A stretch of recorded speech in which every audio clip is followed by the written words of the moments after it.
அனைவருக்கும் அறிவியல் வணக்கம். உயர்வுக்கு உயர்கல்வி என்ற இந்த இணைய வழிகாட்டி தொடர் நிகழ்வுக்கு உங்கள் அனைவரையும் அன்புடன் வரவேற்கிறோம். மெக்கானிக்கல் இன்ஜினியரிங், ஆட்டோமொபைல் இன்ஜினியரிங் மற்றும் அவை சார்ந்த பொறியியல் துறைகளை பற்றி இன்றைய கலந்துரையாடலில் பேசுவோம். என்ஜினியர் என்ற வார்த்தை என்ஜின் என்ற வார்த்தையிலிருந்து உருவானது. என்ஜின் என்பது மெக்கானிக்கல் என்ஜினியர்ஸ், இயந்திர பொறியாளர்களின் படைப்பு. தமிழிலும் என்ஜின் என்ற வார்த்தைக்கான தமிழ் சொல் பொறி. அதனால்தான் என்ஜினியர் பொறியாளர் என்று அழைக்கப்படுகிறார். என்ஜினியர் என்ற சொல்லே இயந்திர பொறியியல் சார்ந்தது. அப்படிப்பட்ட முக்கியத்துவம் வாய்ந்த இயந்திர பொறியியல் நம் அன்றாட வாழ்வில் ஆதிக்கம் செலுத்தி வருவதை நாம் அறிவோம்.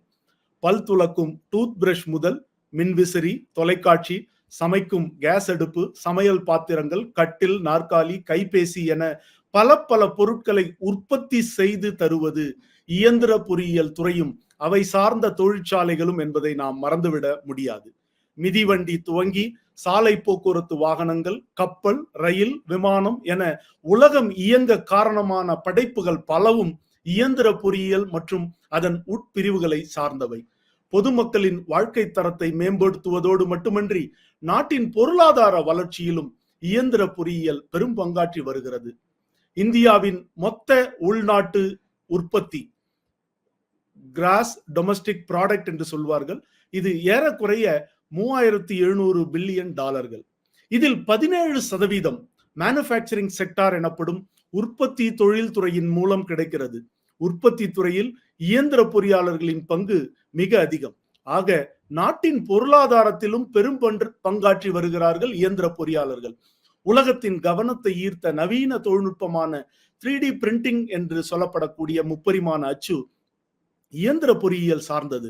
நமது சாலைகளில் வலம் வரும் வெஹிக்கிள்ஸ் என்கிற மின் வாகனங்கள் அடிப்படையில் ஆட்டோமொபைல் இன்ஜினியரிங் துறையை சார்ந்தவையே. ஆர்டிபிஷியல் இன்டெலிஜென்ஸ் என்று சொல்லப்படக்கூடிய செயற்கை நுண்ணறிவு, மெஷின் லேர்னிங் எனப்படக்கூடிய எந்திர கற்றல், வர்ச்சுவல் ரியாலிட்டி என்று சொல்லப்படக்கூடிய மெய்நிகர் தொழில்நுட்பங்கள் போன்ற நவீன தொழில்நுட்பங்களும் இயந்திர பொறியியல் துறையில் களமாடி வருகின்றன என்பதை நாம் சொல்ல வேண்டும். பால் உற்பத்தியில் இந்தியாவை தன்னிறைவு அடைய செய்து வெண்மை புரட்சி, ஒயிட் ரெவல்யூஷன் அல்லது ஆபரேஷன் ஃப்ளட் என்று நாம் சொல்கிற வெண்மை புரட்சியின் தந்தையாக அறியப்படுகிற டாக்டர் வர்கீஸ் குரியன் அவர்கள் அண்ணா பல்கலைக்கழகத்தில் மெக்கானிக்கல் இன்ஜினியரிங் படித்தவர் என்பது குறிப்பிடத்தக்கது. இப்படி பல இயந்திர பொறியாளர்கள் தேசத்தின் வளர்ச்சியில் முக்கிய பங்காற்றி வருகிறார்கள். விண்வெளி துறையில் பெரும் சாதனைகளை செய்து வரும் இந்திய விண்வெளி ஆய்வு நிறுவனம் இஸ்ரோ, அதன் தற்போதைய தலைவர் திரு சோம்நாத் அவர்களும் ஒரு மெக்கானிக்கல் என்ஜினியர் என்பது குறிப்பிடத்தக்கது. இப்படிப்பட்ட சிறப்புகள் வாய்ந்த தாய் துறையான இயந்திர பொறியியல் துறையில் உள்ள பாடப்பிரிவுகள் என்னென்ன, மத்திய மாநில அளவிலான கல்லூரிகள் என்னென்ன, கல்வி கட்டணம் எவ்வளவு, மேற்படிப்பு வாய்ப்புகள் என்னென்ன, படித்து முடித்தவுடன் வேலை வாய்ப்புகள் என்னென்ன என பல தகவல்களை இன்று நாம் கலந்துரையாட இருக்கிறோம். நிகழ்ச்சியின் இறுதியில் கேள்வி பதில் பகுதி உண்டு. பார்வையாளர்கள் உங்களுக்கு ஏற்படுகிற கேள்விகளை, சந்தேகங்களை அவ்வப்போதே நீங்கள் பதிவிட்டு விடுங்கள். உங்கள் பதிவுகளை பார்த்து நிகழ்ச்சியின் இறுதியில் அதற்கான பதில்களை நாங்கள் அளிப்போம். நிகழ்வில் பங்கேற்க முதலில் பதிவு செய்த 20 பார்வையாளர்களுக்கு புத்தக பரிசுகள் அறிவிக்கப்பட்டிருந்தன. முதல் 10 பெயர்கள் நேற்றைய நிகழ்ச்சியில் அறிவிக்கப்பட்டன. இரண்டாவது 10 பெயர்கள் இன்றைய நிகழ்ச்சியின் இறுதியில் அறிவிக்கப்படும். அதுவரை காத்திருங்கள். துறை சார்ந்த 2 ஆளுமைகள் இன்று நிகழ்வில் நம்மோடு பங்கேற்கிறார்கள். முதல் அமர்வில் திருச்சியில் உள்ள national institute of technology, NIT எனப்படும் தேசிய தொழில்நுட்ப நிறுவனத்தின் பேராசிரியர் முனைவர் துரைசெல்வம் அவர்கள் நம்மோடு இணைகிறார். கடந்த 25 ஆண்டுகளாக உற்பத்தி பொறியியல் துறையில் பேராசிரியராக பணியாற்றி வருகிறார். ஜெர்மன் நாட்டின் கிளாஸ்தல் தொழில்நுட்ப பல்கலைக்கழகத்தில் PhD பட்டம் பெற்றவர் இவர் என்பது குறிப்பிடத்தக்கது. பேராசிரியர் துரைசெல்வம் அவர்களை நிகழ்ச்சிக்கு வரவேற்போம். வணக்கம் சார். வணக்கம். நீங்கள் நிகழ்வில் இணைந்தது மிக்க மகிழ்ச்சி. அனைவரின் சார்பிலும் உங்களை மறுபடியும் வரவேற்கிறேன்.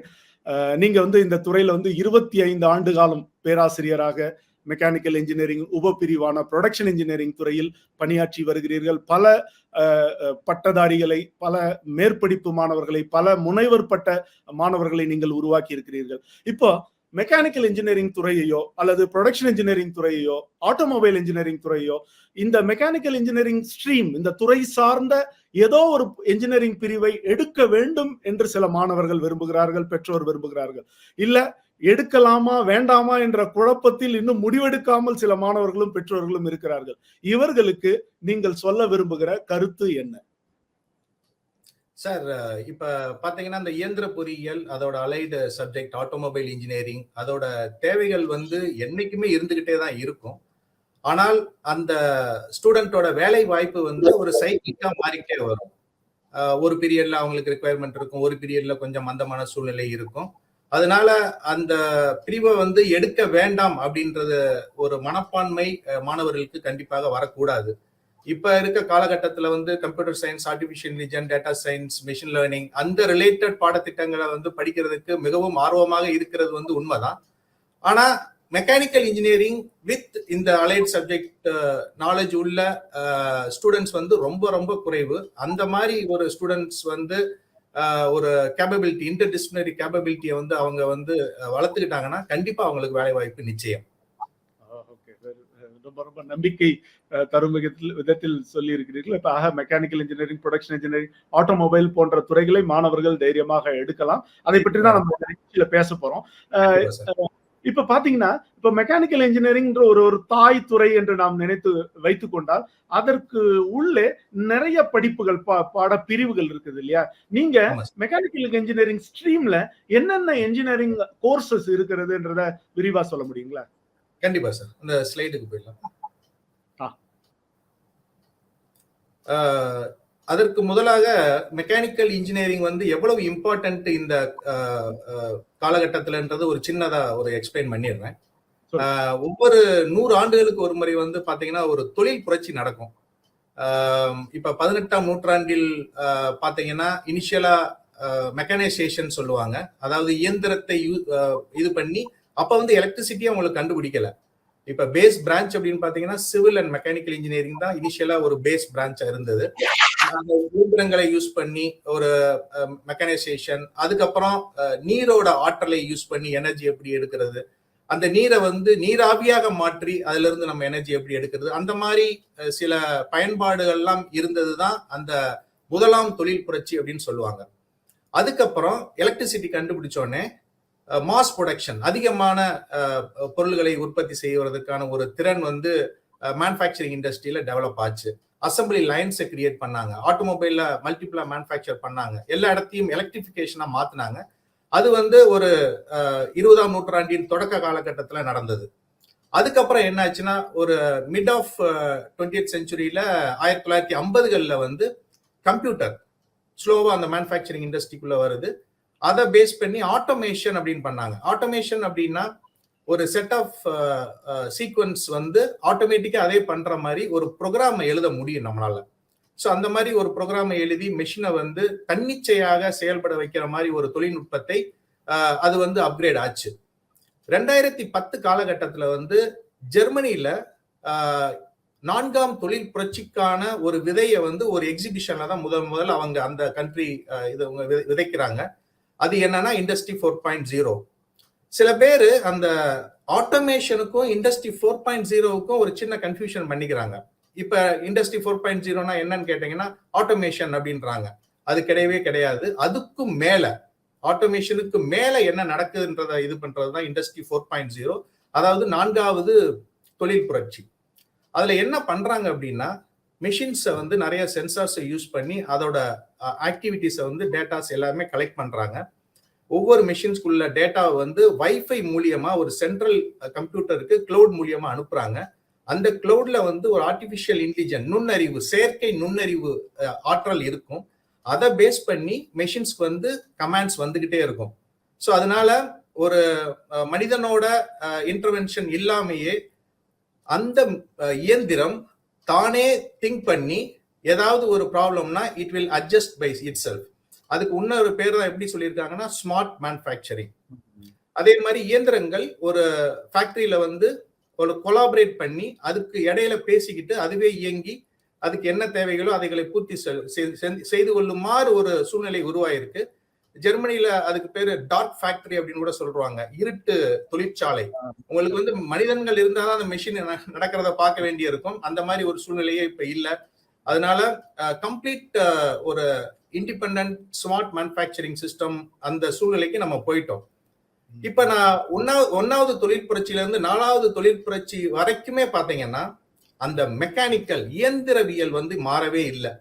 இயந்திரம் இருக்கதான் செய்யுது. அதை எந்த மாதிரி நம்ம ஆக்டிவேட் பண்றோமோ அதோட அந்த இதுதான் மாறிக்கிட்டே வருதே ஒழிய இயந்திரம் எப்பயுமே பேஸா இருக்கு. ஸோ மெக்கானிக்கல் இன்ஜினியரிங் அதோட பேஸ் வந்து மாறவே முடியாது. இப்ப ஒரு எக்ஸாம்பிளுக்கே சொல்றேனே, ஆட்டோமொபைல்ல நம்ம ஐசி என்ஜினை யூஸ் பண்ணி பெட்ரோலோ டீசலோ யூஸ் பண்ணி நம்ம அதை இயக்கிட்டு இருந்தோம். இப்ப எல்லாருமே எலக்ட்ரிக் வெஹிக்கிள் இது பண்றாங்க. அதனால இருக்கிற மெக்கானிக்கல் இன்ஜினியரிங் சிஸ்டத்தை எல்லாமே எடுக்க முடியாது.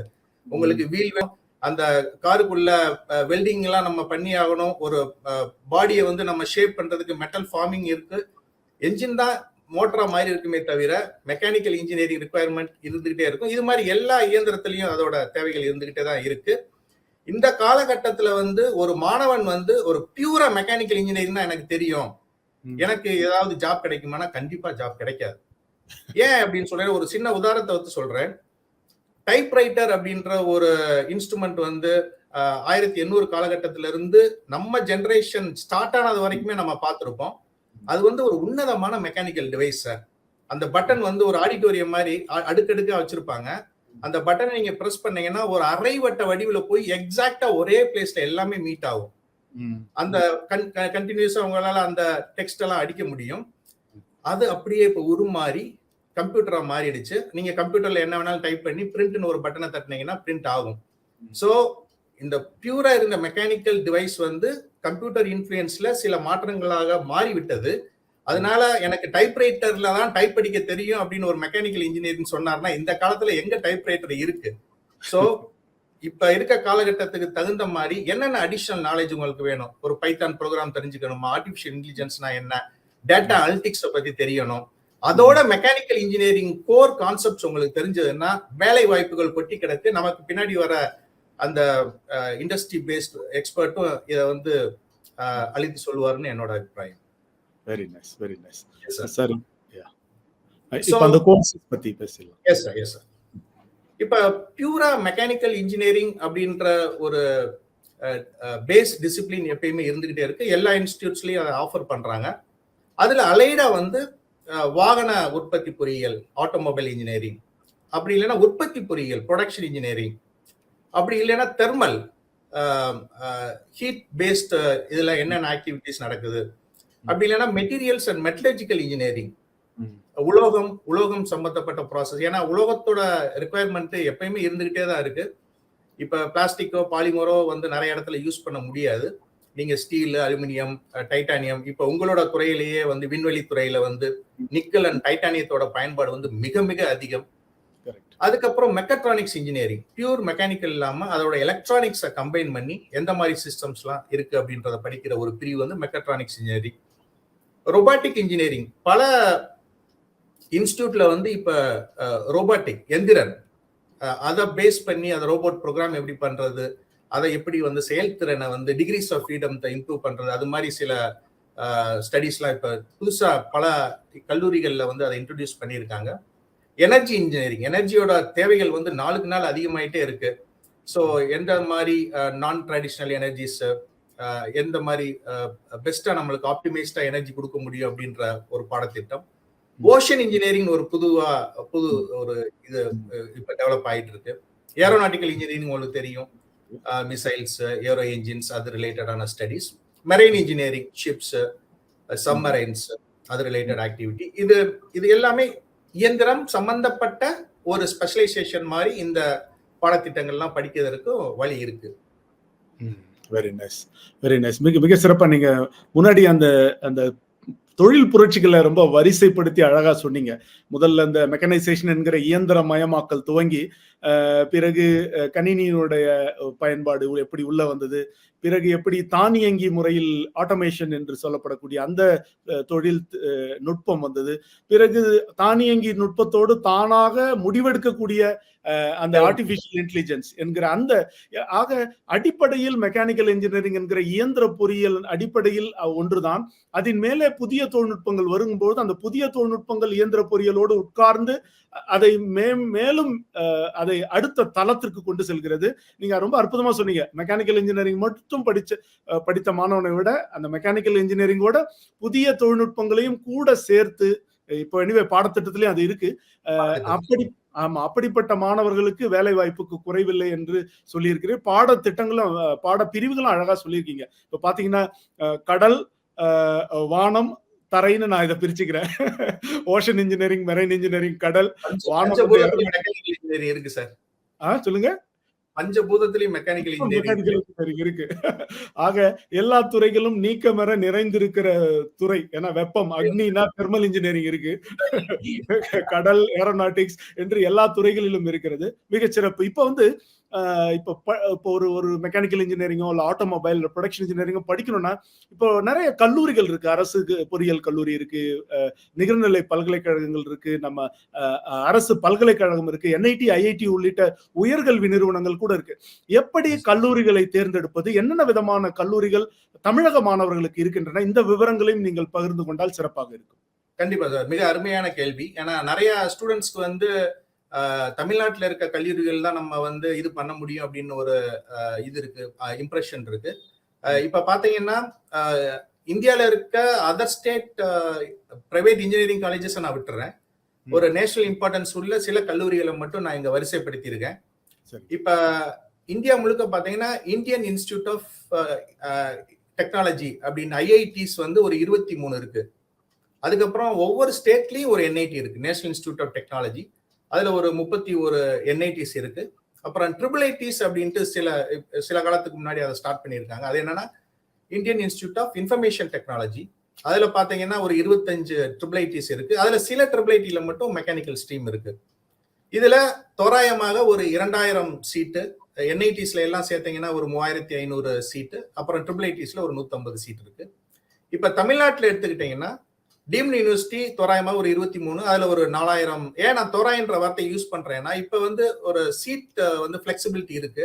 அந்த காலேஜஸ்ல வந்து ஒரு 120 சீட் அவங்க 60 மாத்துறாங்க, சில சமயம் 180 மாத்துறாங்க. அது ஒவ்வொரு அகாடமிக் இயருக்கும் வந்து சில மாறுபாடு இருக்கும். ஸோ அதனாலதான் நான் அந்த தோராயம் என்ற வார்த்தையை உபயோகப்படுத்துகின்றேன். அப்புறம் கவர்மெண்ட் இன்ஜினியரிங் காலேஜஸ் ஒரு 30ல வந்து 1800 சீட் இருக்கும். அப்புறம் self finance engineering colleges affiliated to Tamil Nadu institute வந்து ஒரு 400 இருக்கு. அதுல ஒரு 30, அதுலதான் மேஜர் சீட்ஸ் இருக்கு, 34,000 சீட். ஆக மொத்தம் ஒரு 40,000 இடங்கள் ஒவ்வொரு கல்வி ஆண்டிலும் மெக்கானிக்கல் இன்ஜினியருக்காகவே ஒதுக்கப்பட்டிருக்கு. அதை வந்து நீங்க வந்து தேர்ந்தெடுத்து உங்களுக்கு பிடித்தமான அல்லது பயனுள்ள கல்லூரியை நீங்க தேர்ந்தெடுக்கலாம். மிகச்சிறப்பு. இப்ப நீங்க சொன்னீங்க தமிழ்நாட்டுல இந்த deemed university, government engineering college, self financing college சொல்லியிருக்கீங்க. பட் அதே நேரத்துல இப்ப இங்க இந்தியா நீங்க காட்டினதுலயே IIT மெட்ராஸ் நம்ம சென்னையில இருக்கு, NIT நீங்க பணிபுரிகிற திருச்சியில NIT இருக்கு, IIIT Indian institute of information technology design and manufacturing காஞ்சிபுரத்துல இருக்கு, இந்தியன் இன்ஸ்டிடியூட் ஆஃப் ஃபுட் டெக்னாலஜின்ட்டு தஞ்சாவூர்ல இருக்கு, இந்தியன் இன்ஸ்டிடியூட் ஆஃப் ஹேண்ட்லூம் டெக்னாலஜின்னு சேலத்துல இருக்கு. இப்படி நேஷனலி ஃபண்டட் டெக்னிக்கல் இன்ஸ்டிடியூட் என்று சொல்லப்படக்கூடிய NFTIஸும் தமிழகத்தில் இருக்கிறது. மாணவர்கள் பேராசிரியர் சொன்ன தகவலை புரிந்து கொண்டு அங்கெங்கெல்லாம் அவர்களுக்கு இருக்கக்கூடிய வாய்ப்புகளை பயன்படுத்தி கொள்ள வேண்டும் என்று நாங்கள் விரும்புகிறோம். இப்ப பார்க்கும்போது புதிய தொழில்நுட்பம் வந்து எல்லா துறைக்கும் வரும். ஒரு தொழில்நுட்பம் ஒரு துறையை மட்டுமே பாதிக்காமல் இருக்கிற எல்லா துறையும், மனித வாழ்வின் எல்லா அங்கங்களையும் அது பாதிக்கும். இப்போ அந்த மாதிரி இப்ப பாத்தீங்கன்னா 3D பிரிண்டிங், முப்பரிமாண அச்சு, இல்ல ஆர்டிபிஷியல் அடிட்டிவ் மேனுஃபேக்சரிங்னு சொல்றோம். இப்போ இந்த தொழில்நுட்பம் வந்து இது உண்மையிலேயே மெக்கானிக்கல் இன்ஜினியரிங் அல்லது ப்ரொடக்ஷன் இன்ஜினியரிங் சார்ந்த ஒரு தொழில்நுட்பம்.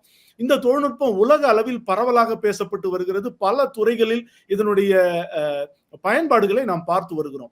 இப்போ அடிட்டிவ் மேனுஃபேக்சரிங் அல்லது 3D பிரிண்டிங் எந்த அளவுக்கு மெக்கானிக்கல் இன்ஜினியரிங் துறைகளில் பயன்படுத்தப்படுகிறது? இப்போ மெக்கானிக்கல் இன்ஜினியரிங்கோ இல்ல ப்ரொடக்ஷன் இன்ஜினியரிங்கோ ஆட்டோமொபைலோ எடுத்து படிக்க விரும்புகிற மாணவ மாணவிகள் பின்னாளில் இந்த 3D பிரிண்டிங் துறையில் பிரகாசிக்க முடியுமா? கண்டிப்பா சார். இப்ப நீங்க அந்த அடிட்டிவ் மேனுஃபேக்சரிங் சொன்ன அந்த கொஸ்டின் வந்து மெக்கானிக்கல் துறையை மட்டும் வந்து இன்ஃப்ளூயன்ஸ் பண்ணல, பல்துறைகள்லயும் வந்து அதோட தாக்கத்தை ஏற்படுத்தியிருக்குன்னு தான் என்னால சொல்ல முடியும். இதை வந்து அறிஞர்கள் என்ன சொல்றாங்கன்னா டிஸ்ட்ரக்டிவ் டெக்னாலஜி அப்படின்றாங்க. ஏன்னா இவ்வளவு காலமா வந்து நம்ம ஒரு சப்ட்ராக்டிவ் மேனுஃபேக்சரிங் தான் பண்ணிக்கிட்டு இருந்தோம்.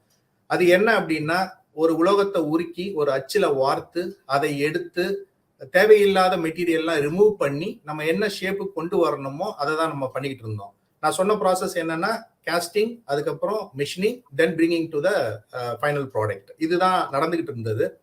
இதுல பாத்தீங்கன்னா நீங்க அந்த உருக்குறதுக்குள்ள டைம், அதுக்கப்புறம் மிஷின் பண்ணும்போது மெட்டீரியல் வேஸ்ட் ஆகுறது, இதெல்லாம் ஒரு நான் ப்ரொடக்டிவ் ஆப்ரேஷன் அப்படின்னு சொல்லுவாங்க.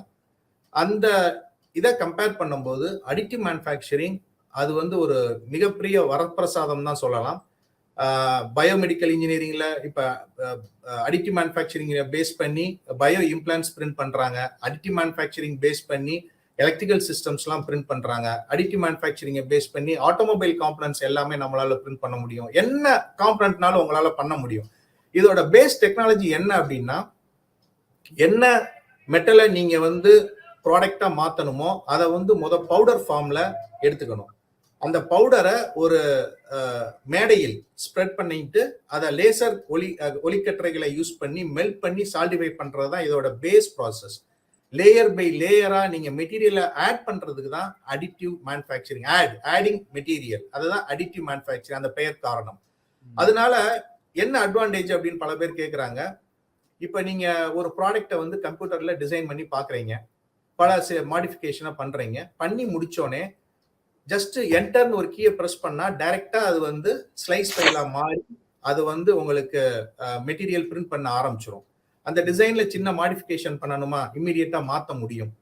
இதுல இன்னொரு மேஜர் அட்வான்டேஜ் என்னன்னா பார்ட்ஸ் கன்சால்டேஷன் அப்படின்ற ஒரு உத்தியை சொல்லுவாங்க. அது என்ன அப்படின்னா, நார்மல் மேனுஃபேக்சரிங் பண்ணும்போது உங்களுக்கு சில ரெஸ்ட்ரிக்ஷன் இருக்கும். ஏன்னா உங்களுக்கு நார்மலா டூல் வந்து எல்லாமே கான்டாக்ட் பேஸ்டு டூல், சில இடத்துக்குள்ள போக முடியாது. அதனால நீங்க அதை 2 3 காம்பனண்டா நீங்க பண்ணிருப்பீங்க. இங்க வந்து டூலுக்கு வேலையே கிடையாது. லேயர் பை லேயரா நீங்க காம்பனண்ட்டை பண்றதுனால ஒரு 10 பார்ட் ஏற்கனவே இருந்த ஒரு ஆட்டோமொபைல்ல ஒரு 10 காம்பனண்டா இருந்ததை நீங்க சிங்கிள் காம்பனண்டா பிரிண்ட் பண்ணும்போது என்ன ஆகும்னா அதோட ரிலையபிலிட்டி பல மடங்கா இன்க்ரீஸ் ஆகும். இதுதான் இதோட மேஜர் ஒரு அட்வான்டேஜ். அதனால எல்லா மேனுஃபேக்சரரும் இப்ப அடிட்டிவ் மேனுஃபேக்சரிங்கை நோக்கி போயிட்டு இருக்காங்க. ஈவன் என்ஐடில வந்து we have one metal additive manufacturing system எங்கிட்ட இருக்கு. அது 5 கோடி ரூபாய் மதிப்புள்ள ஒரு இது. அதுல ரீசெண்டா பிரிண்ட் பண்ண ஒரு காம்பனன்ட் தான் இந்த இடத்துல ஒரு பிக்சர்ல காமிச்சிருக்கேன். அது ரிலேட்டடான ஒரு வீடியோவையும் சார் இப்ப பிளே பண்ணுவாரு. சார் வீடியோ 1 கொஞ்சம் பிளே பண்ணுங்க சார்.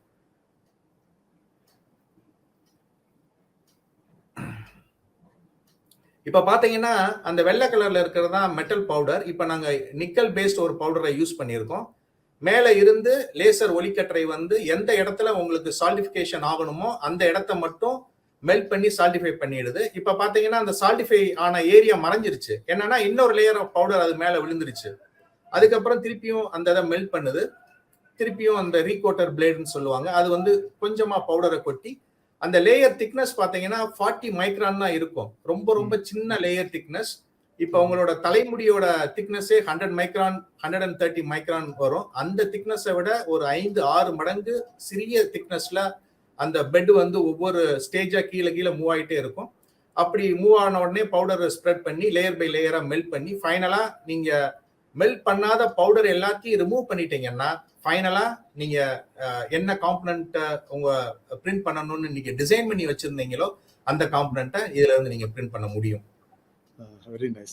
மிக ரொம்ப எளிமையான தமிழ்ல மிக சிறப்பா ஒரு ஒரு கடினமான ஒரு தொழில்நுட்பத்தை நீங்க விவரிச்சு சொன்னீங்க. இப்ப இதே மாதிரி இப்போ மற்ற புதிய தொழில்நுட்பங்கள் like virtual reality, augmented reality, mixed ரியாலிட்டின்னு சொல்றோம். இப்போ எப்படின்னா இப்போ மெய்நிகர் தொழில்நுட்பம் வெர்ச்சுவல் ரியாலிட்டி, ஆக்மெண்டட்னா மேம்பட்ட மெய்நிகர் தொழில்நுட்பம் சொல்றாங்க. மிக்சட் ரியாலிட்டி அப்படின்னா கலப்பு மெய்நிகர் தொழில்நுட்பம் நம்ம தமிழ்ல சொல்லிக்கலாம். இந்த மாதிரி தொழில்நுட்பங்கள் வந்து கணினி துறை சார்ந்த தொழில்நுட்பங்கள்னு பொதுவெளியில ஒரு புரிதல் இருக்கு. ஆனா அந்த தொழில்நுட்பங்கள் எல்லா துறையிலும் இருக்கு. பொறியியல் துறை மட்டும் இல்ல, மருத்துவத்துறை, மற்ற எல்லா துறைகளிலும் கூட இருக்கு. அப்படிப்பட்ட நவீன தொழில்நுட்பங்கள் நம்ம mechanical engineering, production engineering, automobile துறைகளில் எப்படி பயன்படுகிறது? இப்போ இந்த டிகிரி படிக்கிற மாணவர்கள், மெக்கானிக்கல் ஸ்ட்ரீம்ஸ்ல டிகிரி படிக்கிற மாணவர்கள் எதிர்காலத்தில் இந்த துறைகளில் அவர்களால் பிரகாசிக்க முடியுமா? கண்டிப்பா சார், கண்டிப்பா. ஸ்லைடுக்கு போலாங்களா சார்? இப்ப மெக்கானிக்கல் இன்ஜினியரிங் வந்து எந்த ஒரு டெக்னாலஜி அட்வான்ஸ் ஆனாலும் நாங்க தான் ஃபர்ஸ்ட் போய் அதை அடாப்ட் பண்ணிக்கிறோம். ஏன்னா அதோட இம்ப்ரூவ்மெண்ட்டை ஃபர்ஸ்ட் ரியலைஸ் பண்றதுக்கு மெக்கானிக்கல் இன்ஜினியரிங் சிஸ்டம் வந்து அவ்வளவு எளிதாக பிளெக்சிபிளாக இருக்கும். இப்ப ஆட்டோமொபைல் துறையை நான் ஏன் எக்ஸாம்பிள் எடுத்து ஒவ்வொரு தடவையும் சொல்றேன்னா, நீங்க முன்னாடி அந்த ஜிடிபி எல்லாம் சொல்லிட்டு இருந்தீங்கல்ல, அதுல வந்து இந்தியாவோட ஜிடிபில ஆட்டோமொபைலோட சேல்ஸ் வந்து ரொம்ப ரொம்ப ஒரு இம்பார்ட்டன்ட் இதா ஆயிடுச்சு. நம்ம மக்கள் தொகை கம்பேர் பண்ணும்போது ஆட்டோமொபைல் சேல்ஸ் வந்து நாளுக்கு நாள் அதிகரிச்சுக்கிட்டே போகுது. அதனால இப்ப வேர்ல்டு லெவல்ல முதல் 5 இடங்களில் உற்பத்தி பண்றதுல இந்தியா ஒரு முக்கியமான இடத்துல இருக்கு. இன்னும் சீக்கிர விரைவிலேயே நம்பர் 1 ஸ்பாட் கூட போவோம். அந்த அளவுக்கு வேகமாக வளர்ந்து கொண்டிருக்கும் ஒரு துறை வந்து ஆட்டோமொபைல் இன்ஜினியரிங். அது வந்து மெக்கானிக்கல் இன்ஜினியரிங் துறை சார்ந்தது. ஒரு நகைச்சுவையா ஒண்ணு சொல்லுவாங்க, 100 வருடத்துக்கு முன்னாடி பாத்தீங்கன்னா எல்லாரும் குதிரை வச்சிருப்பாங்க, ரிச் பீப்புள் மட்டும் ஆட்டோமொபைல் வச்சிருப்பாரு. இப்ப பாத்தீங்கன்னா எல்லாரும் ஆட்டோமொபைல் வச்சிருக்காங்க, ரிச் பீப்புள் குதிரை வச்சிருக்காரு.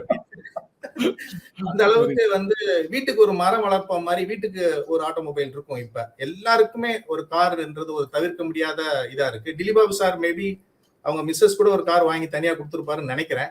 2 கார் 3 கார் அப்படின்ட்டு அதோட காரோட எண்ணிக்கைகள் நாளுக்கு நாள் அதிகமாயிட்டே இருக்கனால அந்த டெக்னாலஜி எப்படி நம்ம ஆப்டிமைஸ் பண்றது, இம்ப்ரூவ் பண்றது, அது மாதிரி இதை வந்து வேற கம்ப்யூட்டர் சயின்ஸ் பேஸ்ட் தொழில்நுட்பத்தை இதுல யூஸ் பண்றது அதை ரொம்ப அதிகமா பாக்குறோம். அதனால ஒரு மெக்கானிக்கல் இன்ஜினியரிங் ஸ்டூடெண்ட்ஸ் ஒரு விஆர் ப்ரோக்ராமிங்லயோ, ஏஆர் ப்ரோக்ராமிங்லயோ, திலீபாபு சார் சொன்ன மாதிரி extended reality, XR, MR, mixed, அது மாதிரி டெக்னாலஜியில வளர்த்துக்கிட்டீங்கன்னா அதோட பயன்பாடு வந்து ரொம்ப ரொம்ப அதிகமா இருக்கு. ஒரு சிம்பிள் எக்ஸாம்பிள் என்ன, சிமுலேட்டர்ல வந்து அந்த விர்ச்சுவல் ரியாலிட்டி யூஸ் பண்றது வந்து ரொம்ப ரொம்ப அதிகம். இப்ப எடுத்தோடனே ஒரு ஃபிளைட்டை கொடுத்து ஒருத்தர் ஓட்ட சொல்ல முடியாது, ஒரு ஆட்டோமொபைலை கொடுத்து அவரை ஓட்ட சொல்ல முடியாது. அதுக்காக கம்ப்ளீட்டா ஒரு விர்ச்சுவலா ஒரு செயற்கையா ஒரு என்விரான்மெண்ட்டை கிரியேட் பண்ணி அதுல வந்து அவரை இது பண்ண வைக்கலாம், என்ஜின் ஆப்ரேட் பண்ணி சொல்லி தரலாம். ப்ரொடக்ஷன் ப்ராசஸ்ல வந்து அந்த விஆர் ஏஆரோட ஆதிக்கம் ரொம்ப அதிகமாயிடுச்சு. இப்ப ரெண்டாவது அந்த படத்துல பாத்தீங்கன்னா அன்ஸ்க்ரூ த இது ஒரு ரிமூவ் த ஸ்க்ரூ அப்படின்னு ஒரு கமாண்ட் கொடுக்குது. இப்ப நீங்க அந்த விஆர் கிளாஸை போட்டுக்கிட்டு என்ஜின் பக்கத்துல உங்களோட கையை கொண்டு போனாலே அடுத்து என்ன ஆப்ரேஷன் பண்ணணும் அப்படின்ட்டு அது தானாவே உங்களுக்கு சொல்ற மாதிரி ஒரு கமாண்ட் ரெடி பண்ணியிருக்காங்க. அதனால ஒரு மிஷினை ரிப்பேர் பண்றதுக்கோ ஒரு மெயின்டெனன்ஸ் ஆக்டிவிட்டிக்கோ நீங்க ஒரு மெக்கானிக்கை தேடி போக வேண்டிய அவசியமே இன்னும் விரைவில் வந்து இருக்காது. அந்த கிளாஸை மாட்டிக்கிட்டு நீங்க பாத்தீங்கன்னா it will tell you what is the problem. டிசைன்ல வந்து மிகப்பெரிய ஒரு மாற்றத்தை வந்து தாக்கத்தை வந்து விஆர் ஏஆர் டெக்னாலஜி உண்டு பண்ணியிருக்கு. இப்போ இந்தியாவில் ஒரு லீடிங் ஆட்டோமொபைல் அந்த விஆரோட தாக்கம் அவங்களோட ஆட்டோமொபைல் எப்படி இருக்குன்றத ஒரு சின்ன காணொலி மூலியமா நம்ம அதை பார்க்கலாம்.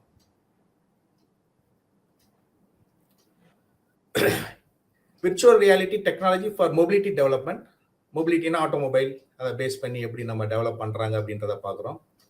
ஒரு டிசைனர் நடந்து வராரு, அவர் அந்த விஆர் கிளாஸை மாட்டிக்கிறாரு. இப்போ அவர் எங்க இருக்காருன்னா ஒரு விர்ச்சுவல் டிசைன் ஸ்டுடியோல இருக்காரு. அவர் ஒரு பெண்ணை சார் இங்க ஸ்டாப் ஒரு எந்த மாதிரி ஒரு இதை வந்து டிராப் பண்ணணும் அப்படின்றத ஒன்று தேர்ந்தெடுக்கிறாரு. அவர் ஜஸ்ட் அவர் கை அசைவிலேயே இப்ப என்ன பண்ண போறாரு, காரோட எக்ஸ்டீரியர் டிசைன், வெளிப்பக்க ஒரு டிசைனை வந்து வரைய போறாரு. சார் அப்ளை பண்ணுங்க சார். அவர் மைண்ட்ல என்ன கான்செப்ட் இருக்கோ அதை அப்படியே வந்து பிளே பண்றாரு. பாத்தீங்கன்னா ஒரு காரோட வெளி தோற்றம் வந்து அதுல வந்துருச்சு. சார் இங்க கொஞ்சம் ஸ்டாப் பண்ணுங்க. இதுதான் அந்த டெக்னாலஜியோட அடுத்த பரிமாணம், மிகப்பெரிய பரிமாணம் sir. Cooperative design with designers from all over the world through virtual reality. இப்ப இன்னொருத்தர் வந்து இந்த டிசைன் ஸ்டுடியோக்குள்ள ரியலா வரப்போறது கிடையாது, விர்ச்சுவலா வரப்போறாங்க. அவங்க வந்து இந்த பிளேஸ்லயே இல்ல. ப்ளே பண்ணுங்க சார். ஹலோ சொல்றாங்க. அவங்க வந்து யுனைடெட் கிங்டம் அங்க இருக்காங்க. அவங்களும் இந்த ஸ்டுடியோக்குள்ள வந்துட்டாங்க. அதே மாதிரி பல டிசைனர்ஸ் பல நாட்டிலிருந்து ஒரே இடத்தில் அந்த காரை பத்தி டிஸ்கஸ் பண்ணி அந்த டிசைனை வந்து ஃபைனலைஸ் பண்றாங்க. இப்போ என்ன நடக்குது அப்படின்னா, interior and exterior design suitability verification according to time and space. நீங்க காருக்குள்ள உட்கார்ந்து இருக்கும்போது வேற வேற என்விரான்மெண்ட்ல உங்களோட இன்டீரியர் வந்து சூட்டபிளா இருக்கா, மேட்சிங்கா இருக்கா அப்படின்னு பாக்குறதுக்காக இப்ப ஒரு நகரத்துக்குள்ள கார் பயணிக்கும் போது எப்படி இருக்குன்றத அவங்க விஆர் மூலியமா பாக்குறாங்க. நெக்ஸ்ட் சார், ப்ளே பண்ணுங்க சார். ஒரு கடல் முன்னாடி வண்டி நிற்கும் போது அவங்க எக்ஸ்டீரியர் எப்படி இருக்குன்னு பாக்குறாங்க. ஒரு பாலைவனத்துல இருக்கும்போது எப்படி இருக்குன்னு பாக்குறாங்க. இது மாதிரி பல சூழ்நிலைகளில் உங்க எக்ஸ்டீரியர் எப்படி இருக்கு அப்படின்றத பாக்குறது வந்து ஒரு உன்னதமான தொழில்நுட்பம். இதுக்காக நீங்க கார் எடுத்துட்டு ஒவ்வொரு இடத்துலயும் போய் நிப்பாட்டி பார்க்க வேண்டிய அவசியம் கிடையாது. உங்க ஸ்டுடியோக்குள்ள இருந்தே விஆர் கிளாஸ் மாட்டிக்கிட்டு நீங்க பார்க்கலாம். இப்ப என்ன நடக்குதுன்னா, எல்லாத்தையும் அசம்பிள் பண்ணிடுறாங்க விர்ச்சுவல் ரியாலிட்டியில. இப்ப காரை வந்து ஒரு ரஃப்பான ரோட்ல, இதுல என்ன சொல்றாங்க, verification of major moving engine parts move ஆகும்போது சேஃப்டி, அந்த ரஃப் ரோட்ல டிரைவிங் கம்ஃபர்ட் எல்லாமே எப்படி இருக்கு அப்படின்றத பாக்குறாங்க. நெக்ஸ்ட் ஸ்லைட் ரன் பண்ணுங்க சார். இப்போ வந்து simulated aerodynamic for improving fuel efficiency. Aerodynamics வந்து எப்படி நடக்குது ப்ளே பண்ணலாம் சார், நோ ப்ராப்ளம். ஏரோடைனமிக்ஸ் எப்படி நடக்குது, அது வந்து நேரடியாக உங்களுடைய ஃபியூல் எஃபிஷியன்சியை எப்படி பாதிக்குது, அதன் மூலியமா ஏதாவது அட்வான்டேஜ் இந்த கார்ல பண்ண முடியுமா அப்படின்ட்டு மல்டிபிள் டைமென்ஷன்ல காருக்கு அடியில போய் பாக்குறாங்க. இப்ப கொஞ்சம் நிப்பாட்டுங்க sir. Verification of in vehicle spatial இது அப்படின்னு சொல்றாங்க. முதல்ல in vehicle spatial perception and drive convenience. ஒரு டிரைவர் உட்கார்ந்தாருன்னா அவரு அந்த பட்டன்ஸ் எல்லாமே ரீச்சபிலிட்டியா இருக்கா, கம்ஃபர்டபுளா இருக்கா அப்படின்றது எல்லாமே இந்த விஆர் மூலியமா தொட்டு வெரிஃபை பண்ணி எல்லாம் பார்த்துடுறாங்க சார். நெக்ஸ்ட் ஸ்லைட், அதாவது கண்டினியூ பண்ணுங்க சார்.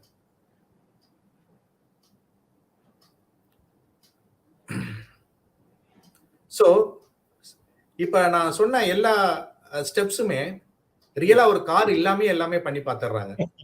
ஒரு பிசிக்கலா எதுவுமே இருக்காது.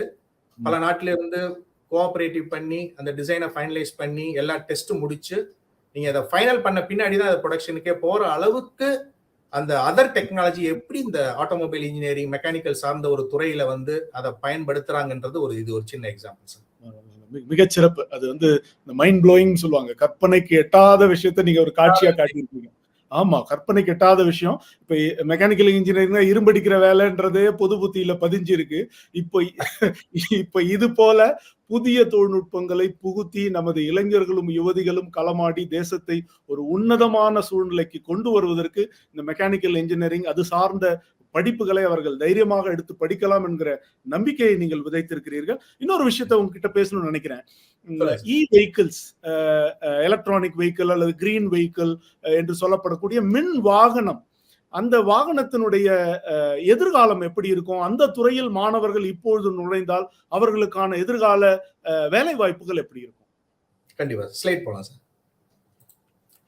சார் சார் இப்ப நம்ம இன்டர்னல் கம்பஷன் என்ஜின் தான் ஆட்டோமொபைலோட ஹார்ட். அதுல வந்து ஃபாசில் ஃபியூல்ஸோட யூசேஜ் தான் ரொம்ப அதிகமா இருக்கு.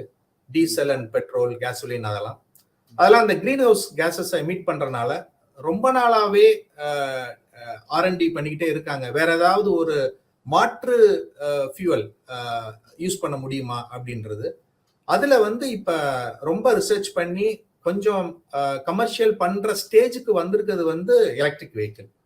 ஸோ எலக்ட்ரிக் வெஹிக்கிள்ல வந்து ஜீரோ எமிஷன், கண்டிப்பா எமிஷனே அதுல இருக்காது. ஏன்னா அதுல இருக்க ஒரு பேட்டரி, அதுவுமே ஒரு மிகப்பெரிய தொழில்நுட்பத்துல தயாரான பேட்டரி, லித்தியம் அயான் பேட்டரி அப்படின்ற ஒரு பேட்டரி. அதோட லைஃப் வந்து ரொம்ப நல்லா இருக்கு. 5000 சைக்கிள்ஸ் வரைக்கும் நீங்க சார்ஜ் பண்ணி ரீசார்ஜ் பண்ணலாம்.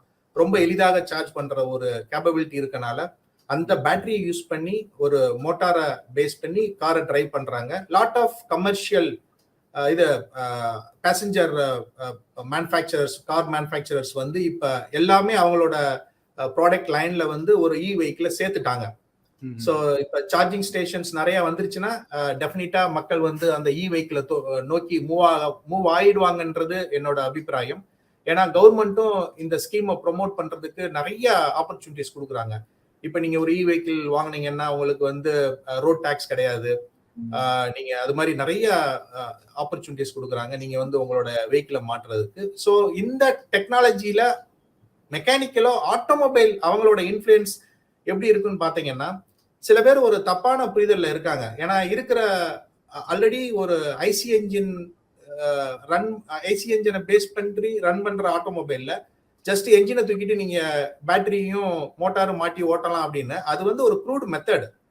ஆனால் இப்ப நீங்க அதை அப்படியே எலக்ட்ரிக் வெஹிக்கிளா மாத்தும் போது அதோட சஸ்பென்ஷன் சிஸ்டம்ஸ், அதோட ஆக்சிலரேஷன், டீசலரேஷன், அதோட என்கேஜ்மெண்ட்ஸ், பிரேக்கிங் சிஸ்டம்ஸ் எல்லாமே கண்டிப்பா மாத்தி ஆகணும். ஸோ அது சார்ந்த தொழில்நுட்பங்கள் வந்து கண்டிப்பா வேற மாதிரி நீங்க படிச்சாகணும். ஏன்னா நீங்க அது ஐசி என்ஜின் பேஸ் படிச்ச வைப்ரேஷன் சிஸ்டம் இதுல வந்து பண்ணலாம். பட் இது அதை பண்ணீங்கன்னா ஒரு மாட்டு வண்டியில போற மாதிரி தான் உங்களுக்கு இருக்கும். ஸோ அதுக்கு தகுந்த மாதிரி நீங்க வந்து டெக்னாலஜி அப்கிரேட் பண்ணி எந்த மாதிரி இதை பண்றீங்க அப்படின்ற படிப்பு வந்து ஒரு செப்பரேட்டா படிக்கணும்ன்றது தான் என்னோட அபிப்பிராயம். அது ரிலேட்டட் படிப்புகள் வந்து இப்ப நிறைய இன்ஸ்டிடியூஷன்ல வந்து இன்ட்ரோடியூஸ் பண்ணியிருக்காங்க. ஒரு 3 கவர்மெண்ட் இன்ஸ்டிடியூஷன்ஸ்ல ஆல்ரெடி இருக்கு, ஒரு 8 டீம்டு யூனிவர்சிட்டியில இருக்கு, ஒரு 33 செல்ஃப் ஃபைனான்சிங் காலேஜஸ்ல இருக்கு.